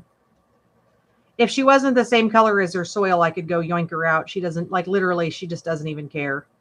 I'll see if when I feed her tomorrow or the next day, if I can get a good picture of her. Like I said, I got to give the crickets some carrots and stuff tonight, so they have a good night before their final goodbyes. The sad part is I at one point bought dubia roaches to feed to my tarantulas, and the dubia roaches are so easy to get along with. And like when you feed them, they come running kind of thing that I couldn't feed them because now they are also pets. So like the crickets, at least crickets are less lovable. Oh yeah, there's nothing. They don't do the worst thing that they're going to do is if they get scared, what they use to run off predators is where their name comes from. It's acetic acid. So a mild vinegar solution, basically. So you'll smell like you ate pickles. So mine is named Pickle. So now you're making me want to go get her. Then my luck, Vale would log on and never speak to me ever again.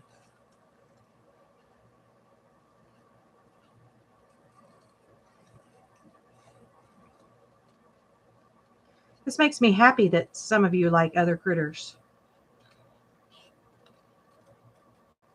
Because I kind of always feel like, and like my daughter went to school when we first got the first tarantulas, and one of her teachers, I don't know, she called her creepy girl or something, and it was a teacher I loved too. She had been all of my kids' teachers, but I sent her a message. I'm like, you're not doing that again. You're not going to shame her for loving animals that you don't love. You can say, "Ooh, I'm not really comfortable with that," but don't call my kid creepy. Not today.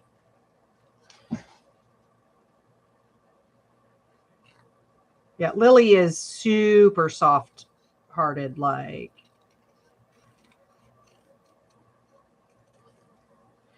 I have been known to, like, if something's like a squirrel or something's been hit, I will push it off the road so that first of all, the animals that come to scavenge don't risk getting hit also, but also so it doesn't just keep getting hit, which is just upsetting to me and I assume other people going by. But I stopped once and asked Lily to move something, and she just can't. She can't do it. I think when my horse died last week is the only time I know of that she went down and petted her and said goodbye or whatever. And she said the only reason she could do it was that she was in denial that she was gone. So I just don't think people think anything of it. They think it's so normalized to hate certain creatures that to them it seems normal that to tell somebody they're creepy because they're like, and Lily can call herself creepy. She can be like, I'm one of those creepy girls who love spiders. That's fine. Hold on. I don't even know if I can get my sleeve up that much, but I also have a roly-poly bug tattooed on my arm. So, and that was Cain. He was a corn snake. Oh, crap. You guys still there? I touched the keyboard with my arm. So yeah. Okay, good, because I don't know what it did, but it jumped to channel dashboard or a new tab, or I don't know. Yesterday my glue press was typing on Messenger and or somebody's chat. I don't remember which it was, but it was sending ... dashes. So help me, I guess. SOS. Kind of rude. It's Christmas. It should just know it's going to get overused.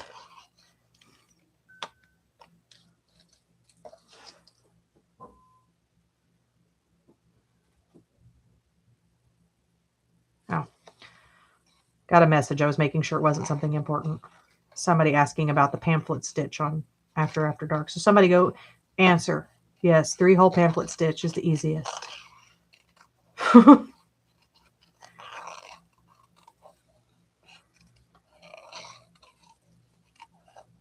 So has everybody else got their Christmas cards done, or are they just saying whatever they got done is it and you quit?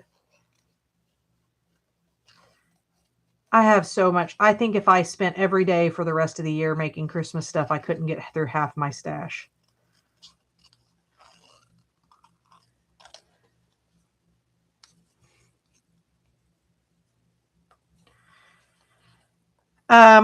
My next tattoo is going to be of a manatee, just so I can name it Hugh. His name will be O, the humanity, because I'm a smart aleck. My legs have one leg has a bunch of animals from Indiana and the other leg has all from Australia. So sea turtle and wombat and Australian flowers and yada yada. And then I have my dog Camilla on one shoulder and Rain on the other shoulder. And I'm actually glad I got Rain done a few years ago just because I wanted a tattoo of her. And I'm glad I got it done while she was alive, because I think the emotional toll of doing it once she was gone would have been a long time till I could have brought myself to do it. So every animal is so different. And Rain was one of those horses that she made me work for everything we did. But at the same time, she taught me so freaking much. So, hi, Steph. I don't think I saw you sneak in. Did you just sneak in? Or you just been quiet and we're all talking about creepy stuff, so you're like, whatever.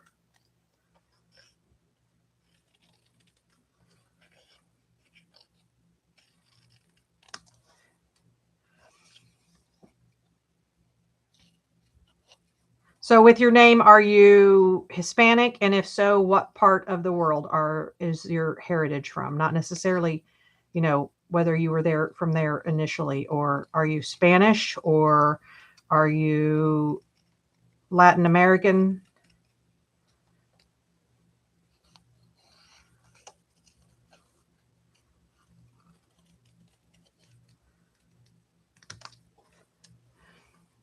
Yes. Yes, I thought it was a Stefania Estrada. Is that not correct? Or was there a different Steph that was also on at the same time as you the other day?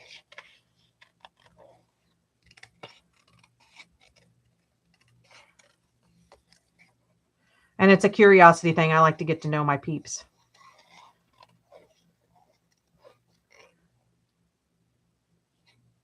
Awesome. See, you needed to be here last weekend because I was eating a rose con leche and I was trying to explain to everybody what it was. And I was failing miserably.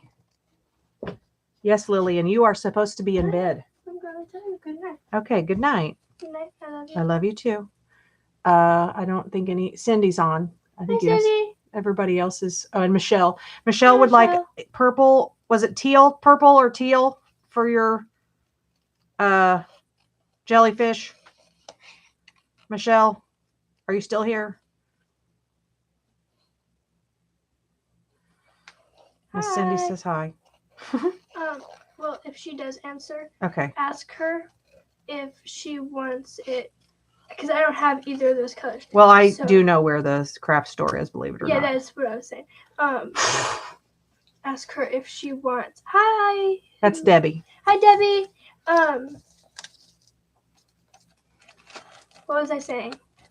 Colors. Ask her if she wants it in like that kind of yarn that you have, or like. Is that variegated, or did you switch it? Switch it. Okay. It's 2 different yarns. Well, actually, it's 3 different yarns. Okay. Ask her if she wants it that kind of yarn or chunkier yarn. I don't think it would look good chunkier. It'd just be bigger. Okay. I think she likes that. Okay. I'll let you know, though. Okay. Okay. Love you. Go to bed. Love you.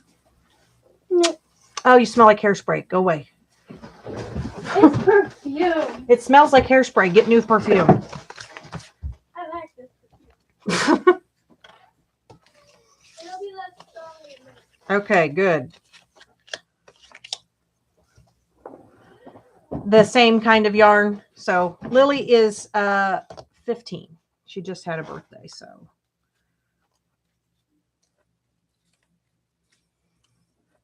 Makes me feel old. Now she's in there talking to Tommy, and I'm going to have to tell her she has to go to bed.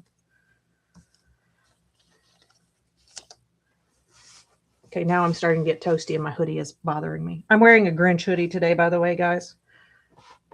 That's as festive as I get.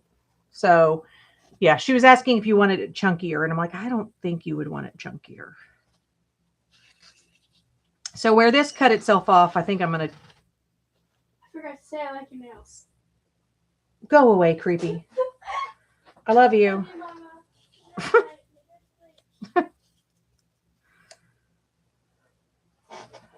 I have my oldest who has cerebral palsy and is 27. And I gave birth to that one. And these two, I inherited it for, they were 4 and 6. I was not 4 or 6. And that's all I have. Her ADHD makes it really harder for her to make artist choice. You just have to sort of go, here's what I want. I'll have to, at some point, I'll need to steal. She made an attempt at a balloon dog. And when I say attempt, I don't mean like, she made a balloon dog, but because she has a trouble following a pattern because of it, she like sort of just was winging it. So it's like one of his legs is like that long and one's this long and then one's this thick. And for a while she was making it look like, you know, those things like babies have that you pop together like that.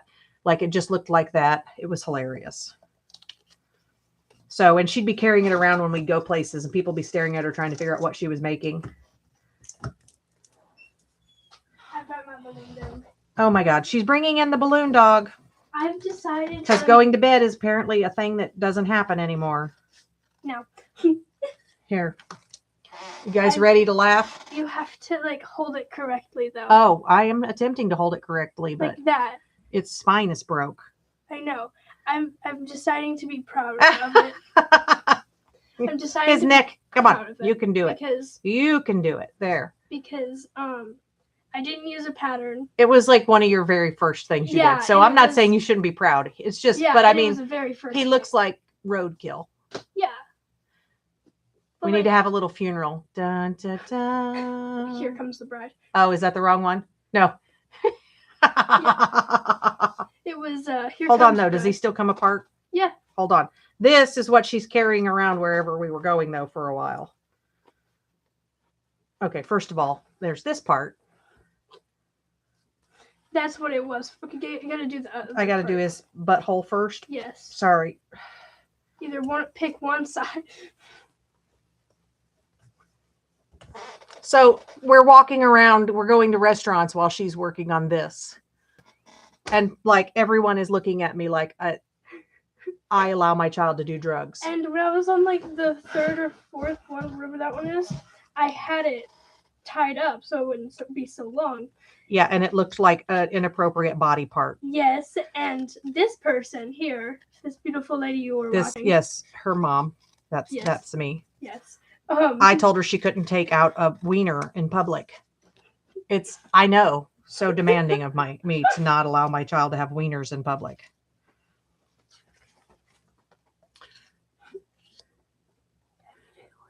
I look like an anteater. All right, guys. How do we do this cluster thing? Do I just keep adding? Oh, well, I flipped that over because the bells are there. See, I'm bad at this. Go to bed, Lillian.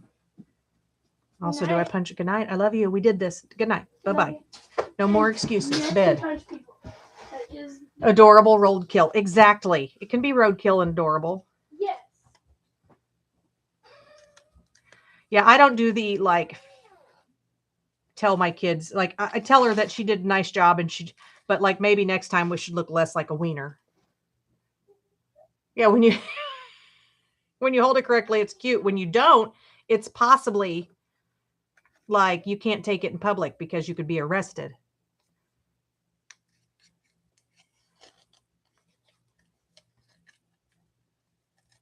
It is not Friday yet, at least not in the US. Australia, they've already got Friday. I'm off tomorrow, but she has a doctor's appointment in the morning, so that's probably part of why she's not wanting to sleep, because she's probably going to be all stressed out and stuff. Okay, so do we just cover the layers when you make a... See, this is why I can't do it, because I don't want to cover up pretty stuff. Okay, I'm just throwing stuff together, guys. Yell if I start to put something together you think I'm murdering it. Okay, don't yell too loud. See, do not want to cover up the bells. Also, where is my... That one probably doesn't need ribbon because I just put that on there.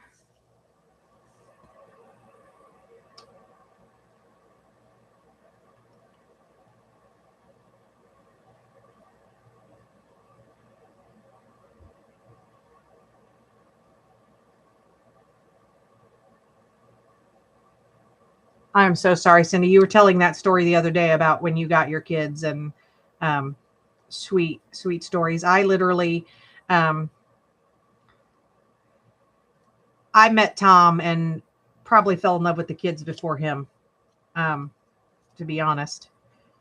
I guess the truth is the truth, right? But, and the kids needed me, and, you know, so there's a saying that there's no love like a mother's love. And then something along the lines of, and then a true mother will love anybody who needs it, kind of thing. Long rectangular paper. So I probably should not have cut those. So like a random strip of, hold on, let me see what I got.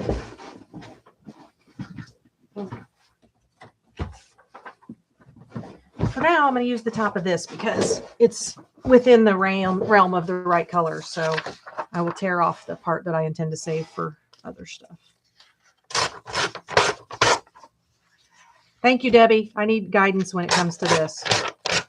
So are you saying we're going to make like long things? Because Tracy was doing, I didn't watch her. I was bad because had so much going on. I didn't follow the videos.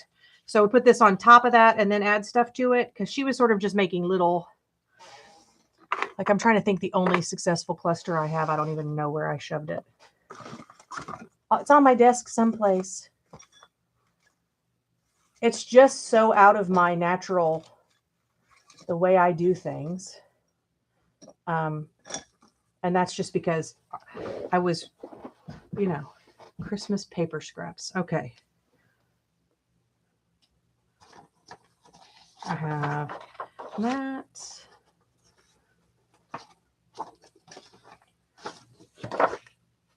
Too much?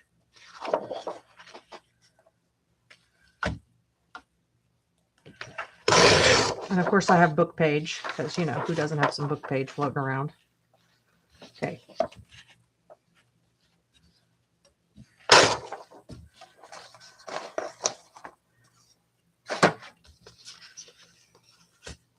Debbie's here as our teacher, guys. Book page.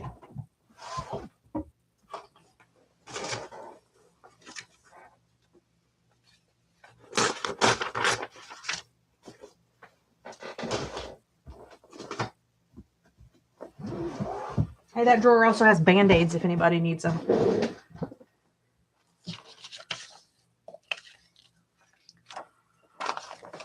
So am I trying to overstock it? Is that what I'm doing, Debbie? Or am I understocking it? See, this is where I get confused.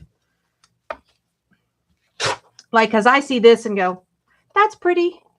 And I don't know what to add next because it's already pretty. Debbie's getting in her car to drive over here and smack me around. I can feel it.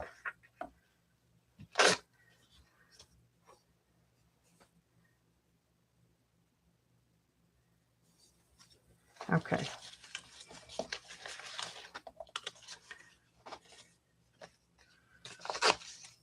We'll call this step 1.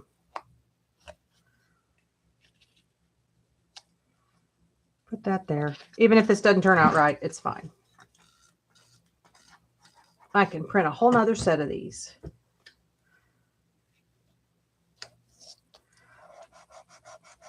And I am leaving some gap in there if I want to tuck stuff underneath. I love this old book page. Like, it tears so easily. I mean, that doesn't make it great if you were trying to... Do you ever, like, get your book page and you flip it over and you read, like, a sentence and you're like, dang it, I wish I'd have read what was on there because now I want to know what's happening. Especially this one. Occasionally it has horse stuff in it. So then I'm like, man...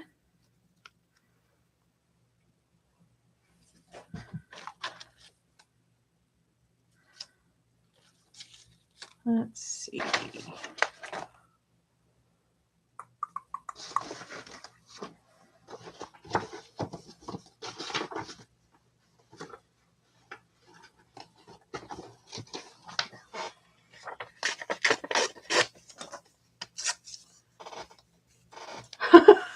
Right? That's exactly my problem.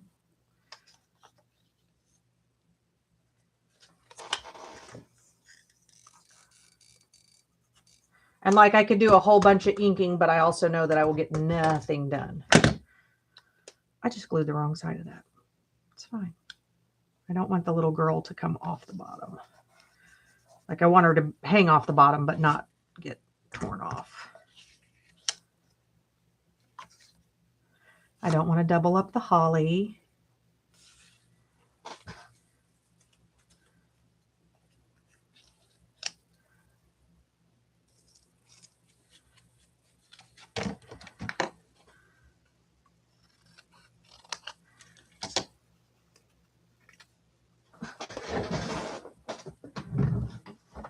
Do not. I just had a cord to something try to yank everything off my table, so I tend to talk to inanimate objects when they're misbehaving.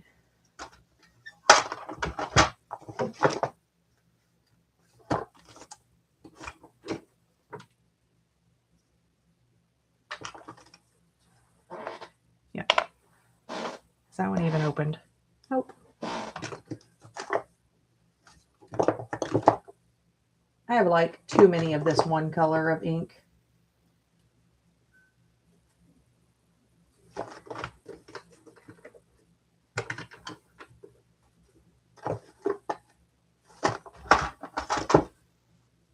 Okay.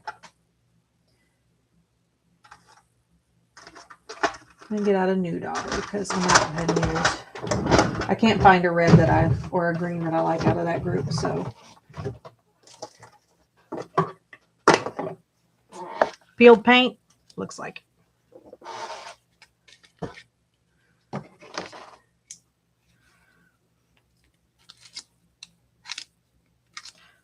And this is the only way I end up owning Distrex Oxides or whatever it is. I bought it on clearance.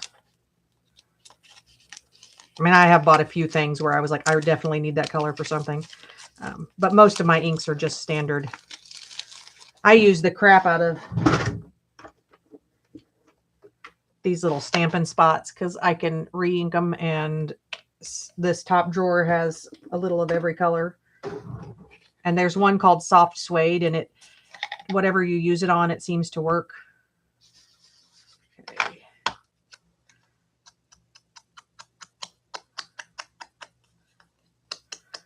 I might also want to get out of red.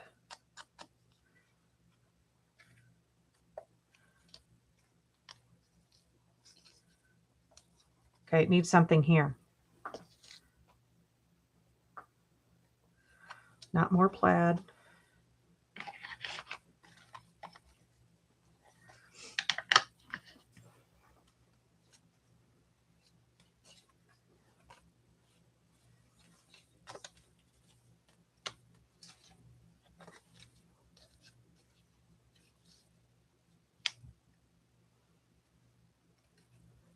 Nope. You're too big, Santa. Bugger off.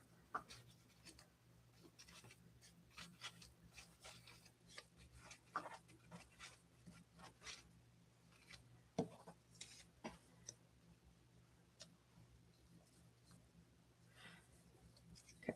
I don't want to cover up the little girl. Hi, Terry. How's life?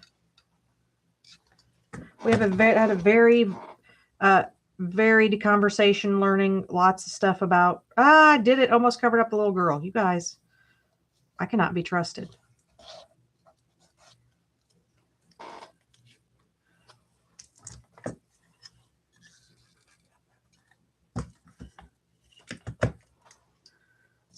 And I don't, man. See, speaking of can't be trusted, glue on the wrong side. Okay, anybody who panics about that kind of thing, here's how you deal with overhanging glue. And then when it dries, you can peel it off, but in the meantime, it won't stick to anything. And that's why I also have this down. What do you think, Debbie? The red too much by the red? Should I leave the green sticking out, or I kind of want to overlap it?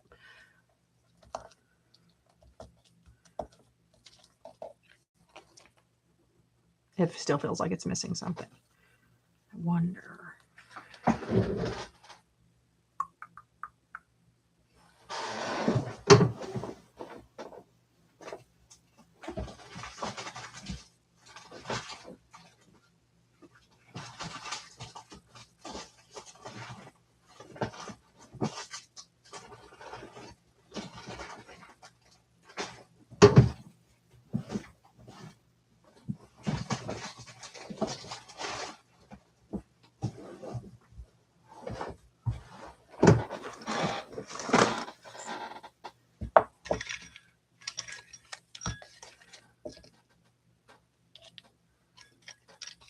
That little guy, some lace. Is he too much? He's kind of bright looking considering the rest of the stuff. Let me see what I got that's not bright. I don't mean stupid, but just, not shiny.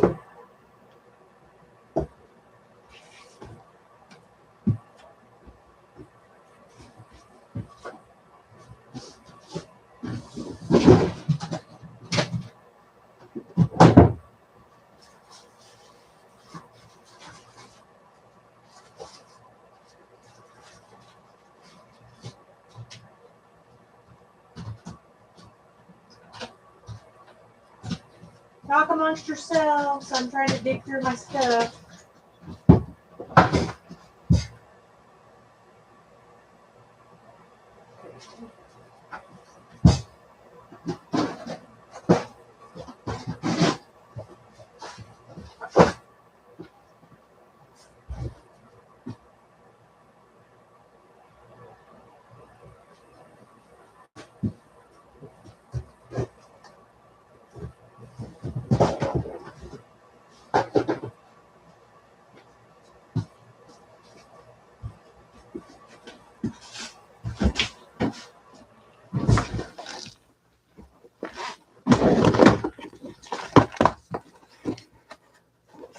don't know which one of these has Christmas in it. So this is going to be one of those ridiculous things. I keep this container because when I had home ec in probably 9th grade, this was my sewing kit that my mom made for me. Like this, obviously it had sewing stuff in it at the time, but I've kept the container because mom died a few years later, and that's my name in her handwriting. So this Tupperware container doesn't go anywhere.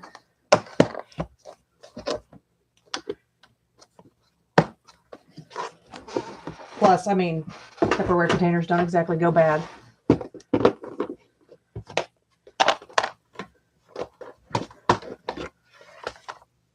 I have these separated by season, so probably put my Christmas stuff someplace for safekeeping. That's puppy dog stuff. There might be some reindeer in with the random, nope, birds, tree houses. Uh-oh. Cindy.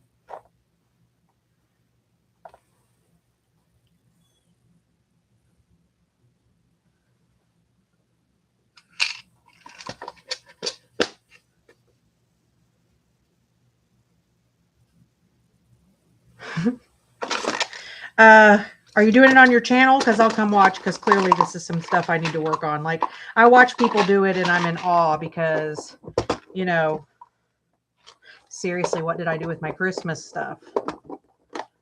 If you were putting your Christmas stuff separate for safekeeping,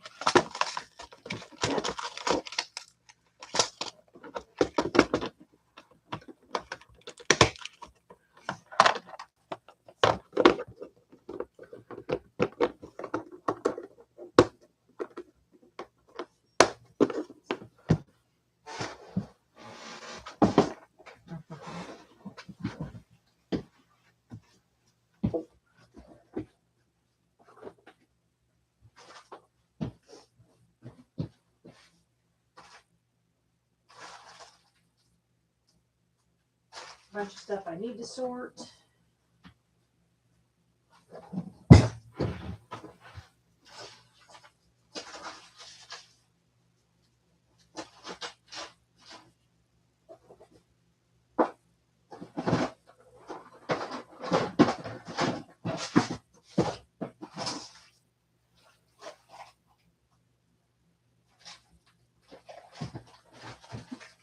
Okay, think positive thoughts. They might be in this one.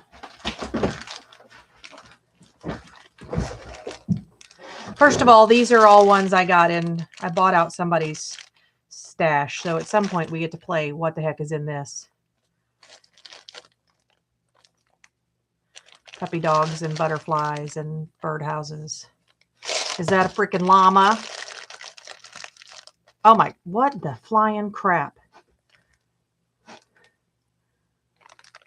That's creepy.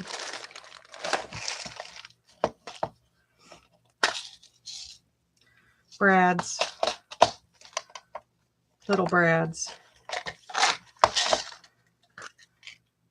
Bees.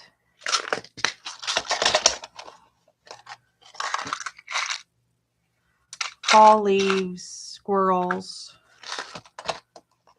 We're getting closer. If I don't find them this week, we're going to throw a few more together, and at some point I do have to go to bed. Creepy eyeballs and gears.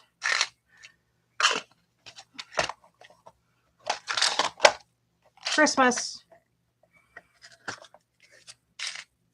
I think. Bows. Yeah. Pine cones. Snowmen. Candy canes. Yeah. Cha-ching. We found them.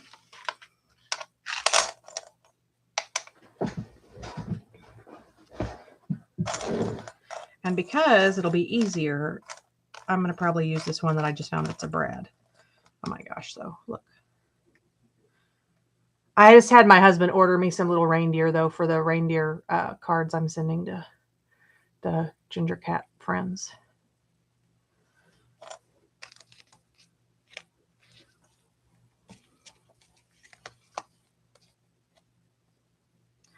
So do I just put a piece of something on that and glue it in place, or? Uh-oh. What's Miss Lily? Well, she's in bed right now, so I can assign her a job. She would have said hi if she'd have known you were on here, but I told her I didn't. I knew you were off doing some stuff. Because you missed her little balloon roadkill.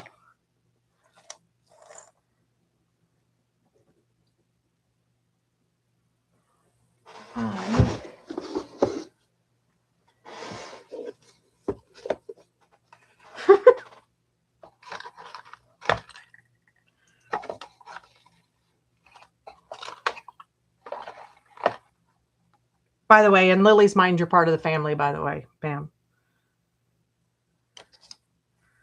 So you can disown me, but you can't disown Lily. That's how it works.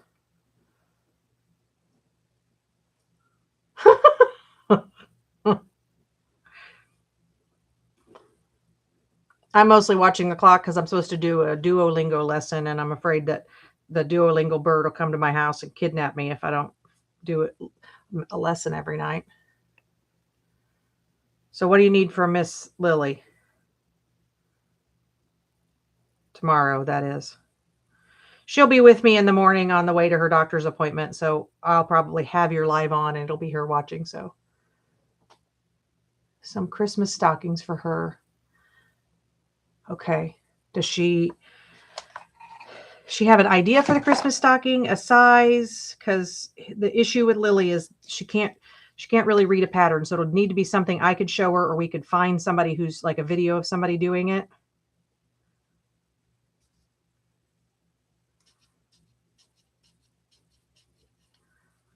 And she wants them before Christmas 5 stockings. I hope she means small stockings.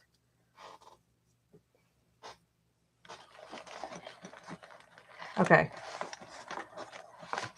Because I probably have enough crochet friends to find somebody who could show her how to do it. But like to hand her a pattern or have her deconstruct is not within the realm of her ADHD. So.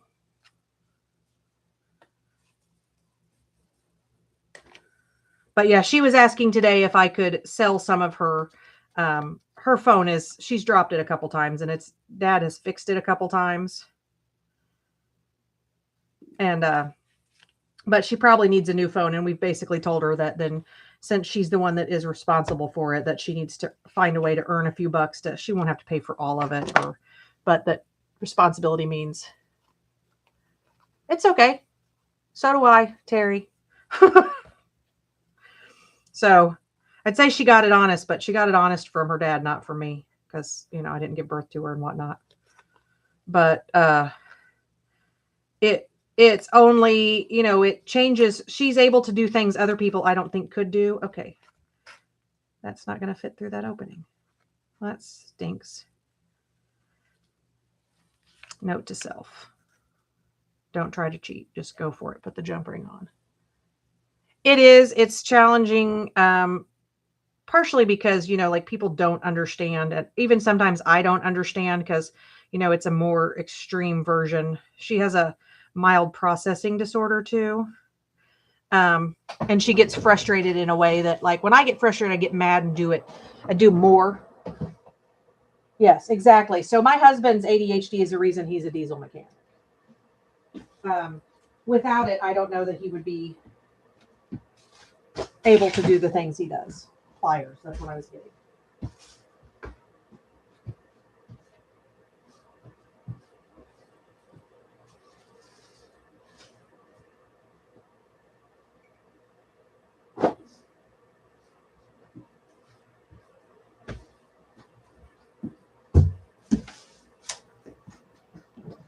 So yeah, I think it's finding what your abilities are. And like, I'm not even 100% positive Lily will ever live completely independently, because she's really not good at being able to like keep track of time.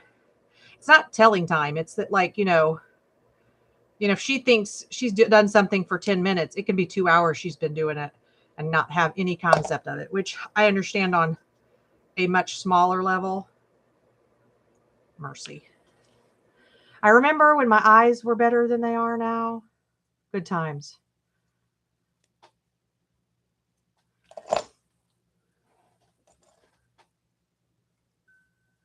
So, which I can do that if I'm hyper focusing on something.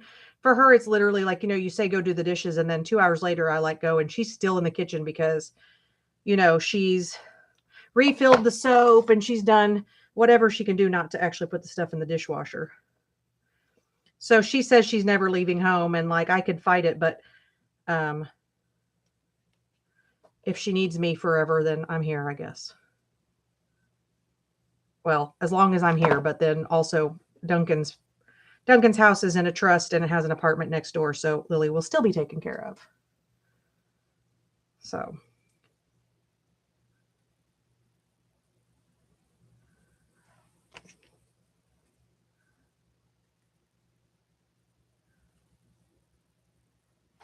I just realized I'm doing all of this off camera because I was scooched back from my desk for space. So I'm just attempting to close this stupid ring and there. It's not the ring's fault.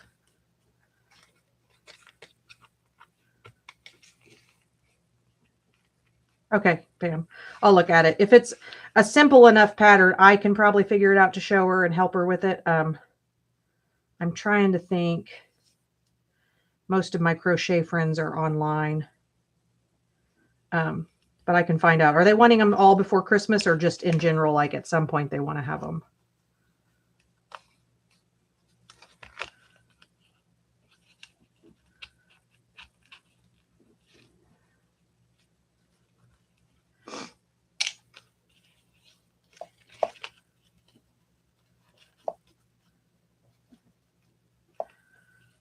Pam, I'm over here attempting to make clusters and Debbie is screaming at me from the other side of I can feel that she's like, oh, what are you doing?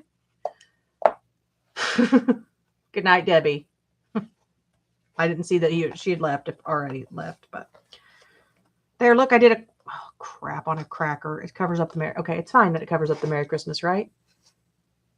I kind of wonder if I have some bells, because I think adding a bell right there. It's the same as in my Flippy Flappy journal. There's a reindeer and I want to give him bells on his neck. Yes, no, guys. Go back and add some glitter to him, or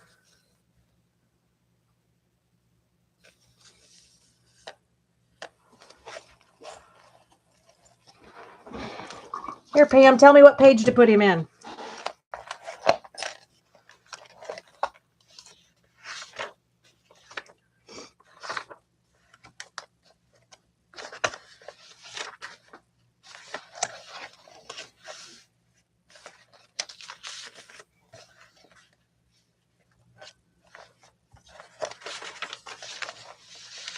Stickles.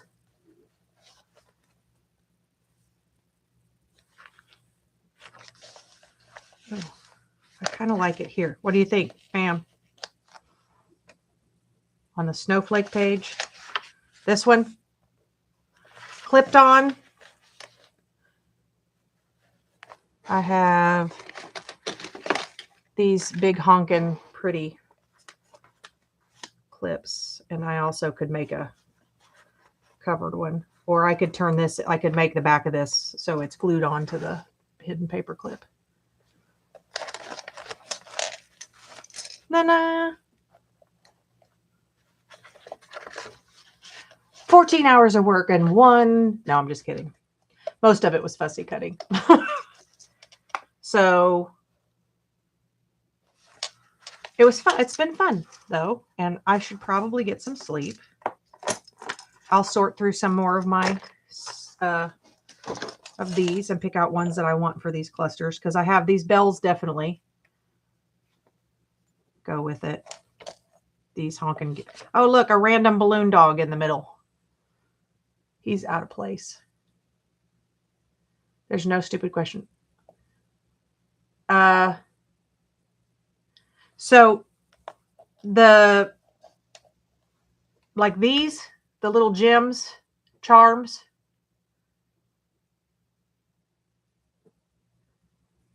Oh, I haven't done much in the book, Pam, but I can show you. So I decorated my tree. They're just charms, and like you can get them. I get them all over the place, and I get them at like Hobby Lobby. You can get them on Amazon. Like I said, I have this whole pack is ones I got in a. Uh-oh. I saw a Christmas thing. Sorry, squirrel. I bought out of somebody's craft stash. So look what's going on one of our next ones. It's metal, but it looks like one of those wax seals. So anyway, you can get these you can get them off of old jewelry that you find at estate sales. These are buttons, like the buttons that you would sew onto clothes. But you can order like mixed ones. You can get them at Walmart. I will go, if you want, with the junk I'm going to bring you, which it'll probably actually be Saturday, not tomorrow, because I'm going to come back home and get some stuff done and mail Christmas stuff tomorrow. But I will throw some charms in for your stuff, because we add charms like to our dangles, and you can put them on, like if you make a tag. Of course, I don't have any directly in front of me. I made a bunch of these, which are going to be journal cover cards and tags. So I will put holes in here and add charms to all of these, which is why I had my husband order a bunch of reindeer for these. So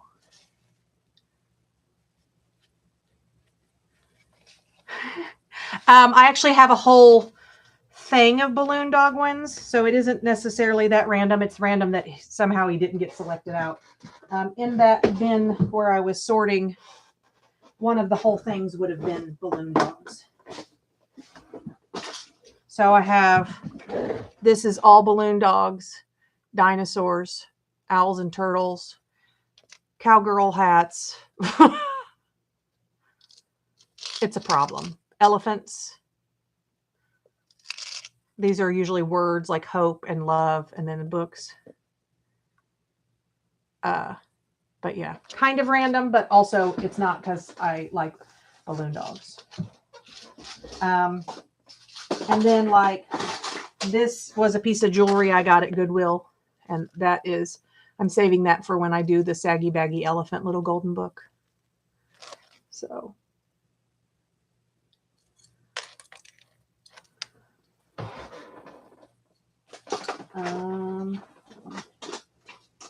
yeah, then, so you can buy them any kind, like, I'm trying to see if there's some that are like a mixed set. I got them like, so do not look at the price on these, because I got these from Joann's when they were going out, and they were like 80% off. Would never have paid this price. But these are just alphabet letters. So like if I was making a journal specifically for Pam, I could put a P on it, or a B for her last name, or an H for Harley. So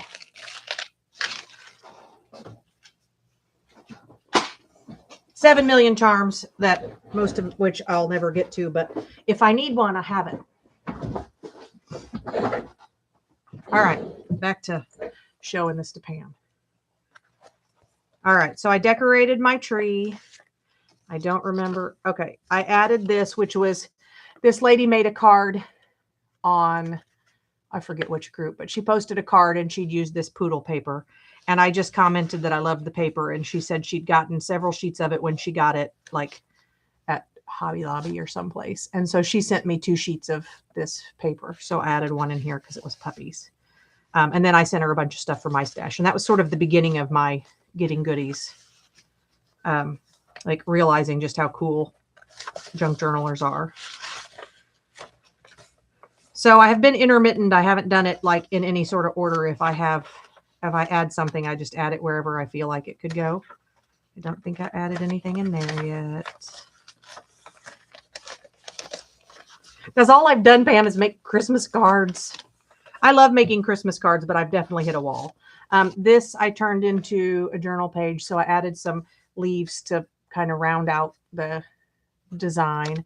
This is where I wrapped. So I do this, so if I want to journal something that like is somewhat private, which it's not really anything, but like that I'm excited for Junk Journal January UK. because this is what I'm calling my December wheneverly. Like if I have time to sit on and journal, I do. If not, I'm not mad at myself. It's another piece of that paper. And then that was here. That tells you where I found it, like, and who she was. So, I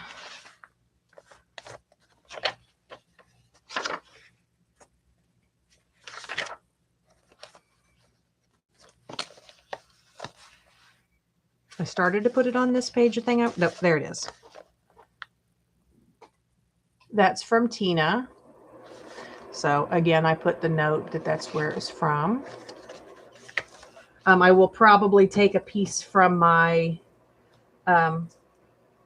the printable I used for this and put it in and put the date and stuff and what I used the printable from and who made the printable, so that I have that, and a few pieces of my freshly dyed paper. And this was also from Tina. So, well, it was white when she sent it, but I dyed it to match the rest of this. And look, Pam, are you still here?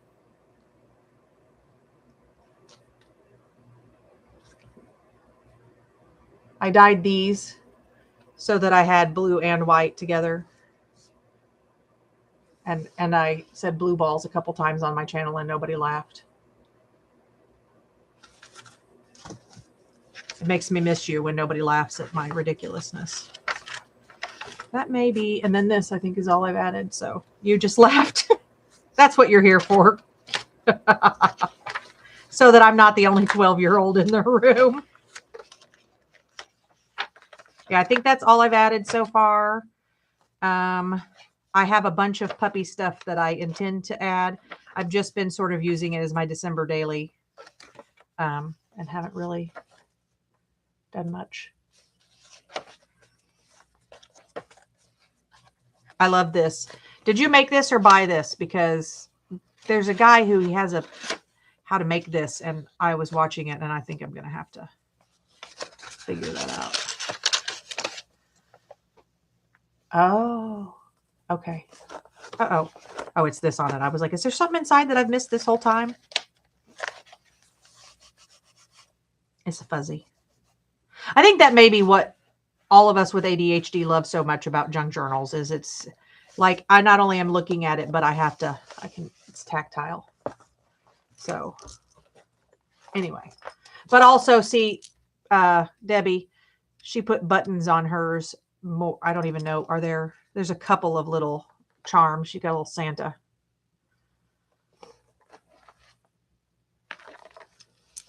And then Christmas buttons. Another little charm that I handmade, I think it says. So you go up there for the moment. But yeah, as far as charms go, tear apart old jewelry nobody else loves is step one to getting charms. There's more puppy stuff, so I'm gonna have to sort through all of these. You Christmas stuff move over and we can all be nosy together.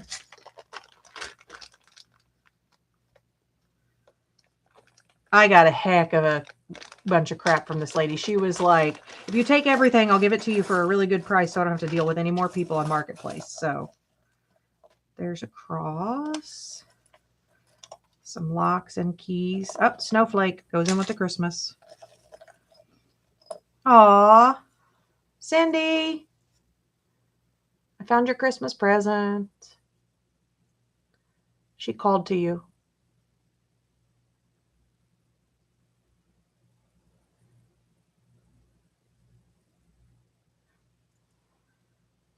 Okay, where is a Cindy pile? Here, put you up. Stay. Puppy dogs, more locks and keys. Puppy paw. Oh, this is a cute little tiny butterfly. These are the ones that go, like they're big ones that go on the, I don't know, I guess you could put those on your tassels. Oh, Cindy, now you have to decide which one you like. I don't know. Maybe this one has a creepy face.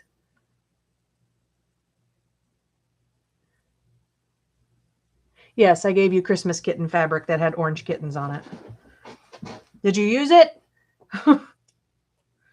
Okay, these Who Wants Creepy Monsters? I like a lot of weird things, but those are a no. I like the little creepy bird, puppy dogs.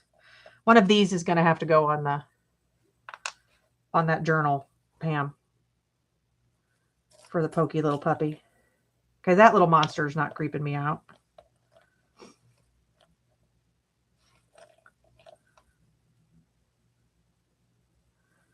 That's interesting. More puppy dog stuff, keys, locks. Awesome, awesome. I was so excited when I found that fabric. I watched it for like 2 weeks because it wasn't on sale when I found it before I sent it to you, because I'm like, it's going to go on sale any minute now. Any minute now. What in the? Oh, I guess it's to hang other dangles on, right?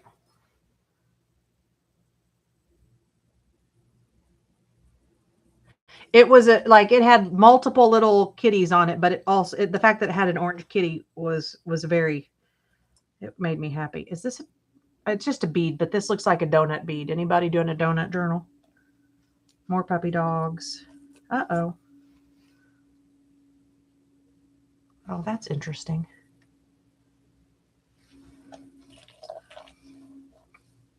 I think this is half the fun. Like, oh, it's a starfish. And a sand dollar. Aw. It's a dove.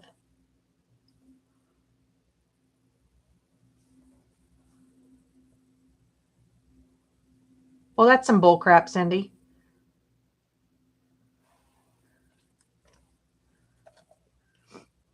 Okay, more creepy monsters.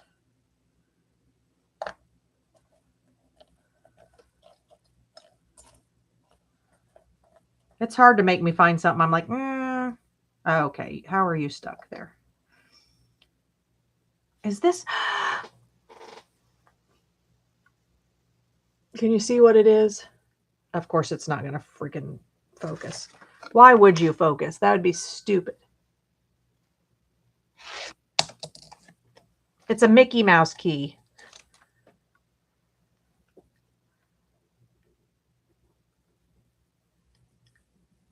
Oh, that's awesome. I have some weenie dog fabric. So I'm not sure how the first two of those I moved over there. I didn't see that was Mickey Mouse. I guess it's not what I was looking for. Yeah, I'm going to have a couple more little containers because I don't have anything for sea animals. I've got butterflies and flowers and a little tree of life, dragonfly, flowers. Oh, that's kind of cool. Uh-oh. What are you? Creepy little person. Oh, another puppy.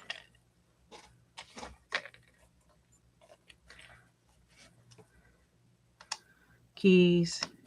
More dog bones. Keys. Fall leaf. Yeah, I'm going to have to sort these tomorrow. Put them where they belong. So that then when I need them, I won't remember where I put them. So.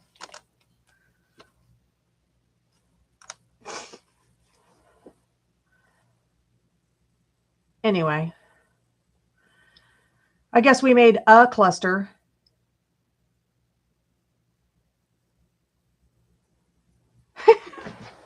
Well, it's that I had to get a charm for that cluster. And then I ended up opening this package. So yeah, we ADHD'd ourselves right into the charms. Well, and then Debbie asked me a question, and I'm absolutely willing to go completely off the reservation to answer a question because it's live. We're supposed to be talking and chatting, and that's 80% of the thing. Look.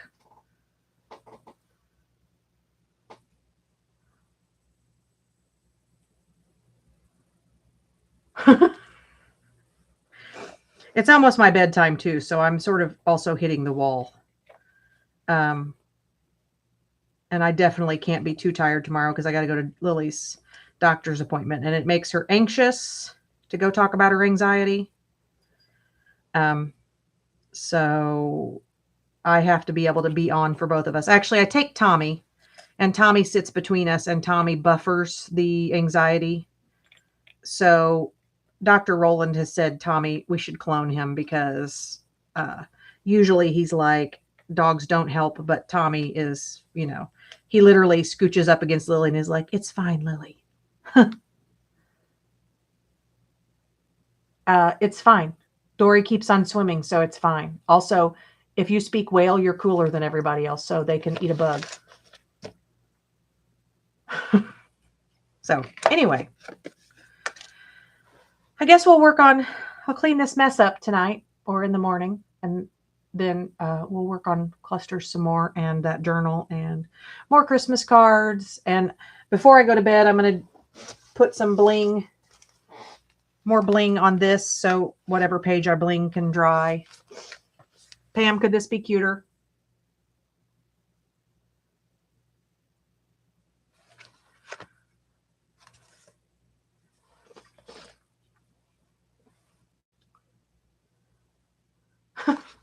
So anyway, bedtime. You guys, except for Pam, take your butts to bed. If you're not going to bed, go to Pam's. Pam. Well, actually, oh my God, I'm running over Juju. Go to Juju's, then Pam's. I was going to tell you something, Pam. Now it just completely escaped my brain because of the apparently drugs I never did. I don't know. Oh, no. Oh, the paper came from Be Happy Stationery, and she has some freebies of it. So in it, I think this puppy, since he looks like Tommy, can go in the journal. Oh, no. Tell Juju I had her back. I was covering for her. That'll be our story. For now, I'm going to stick him on this paper clip. Okay, I can't be the only person that, because my hands are fat, those little tiny paper clips hate me.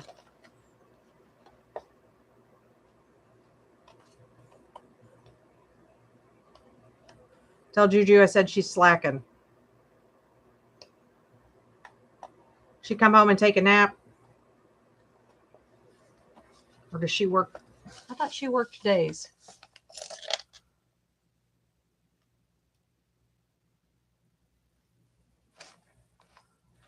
So there, I did the puppy.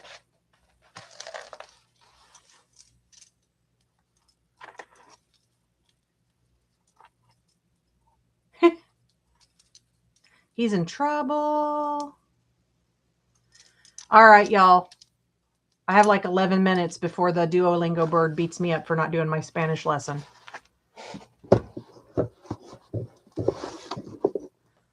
Good night. Thanks for hanging out with me. I'd say keeping me focused, but yeah, you guys don't have that superpower.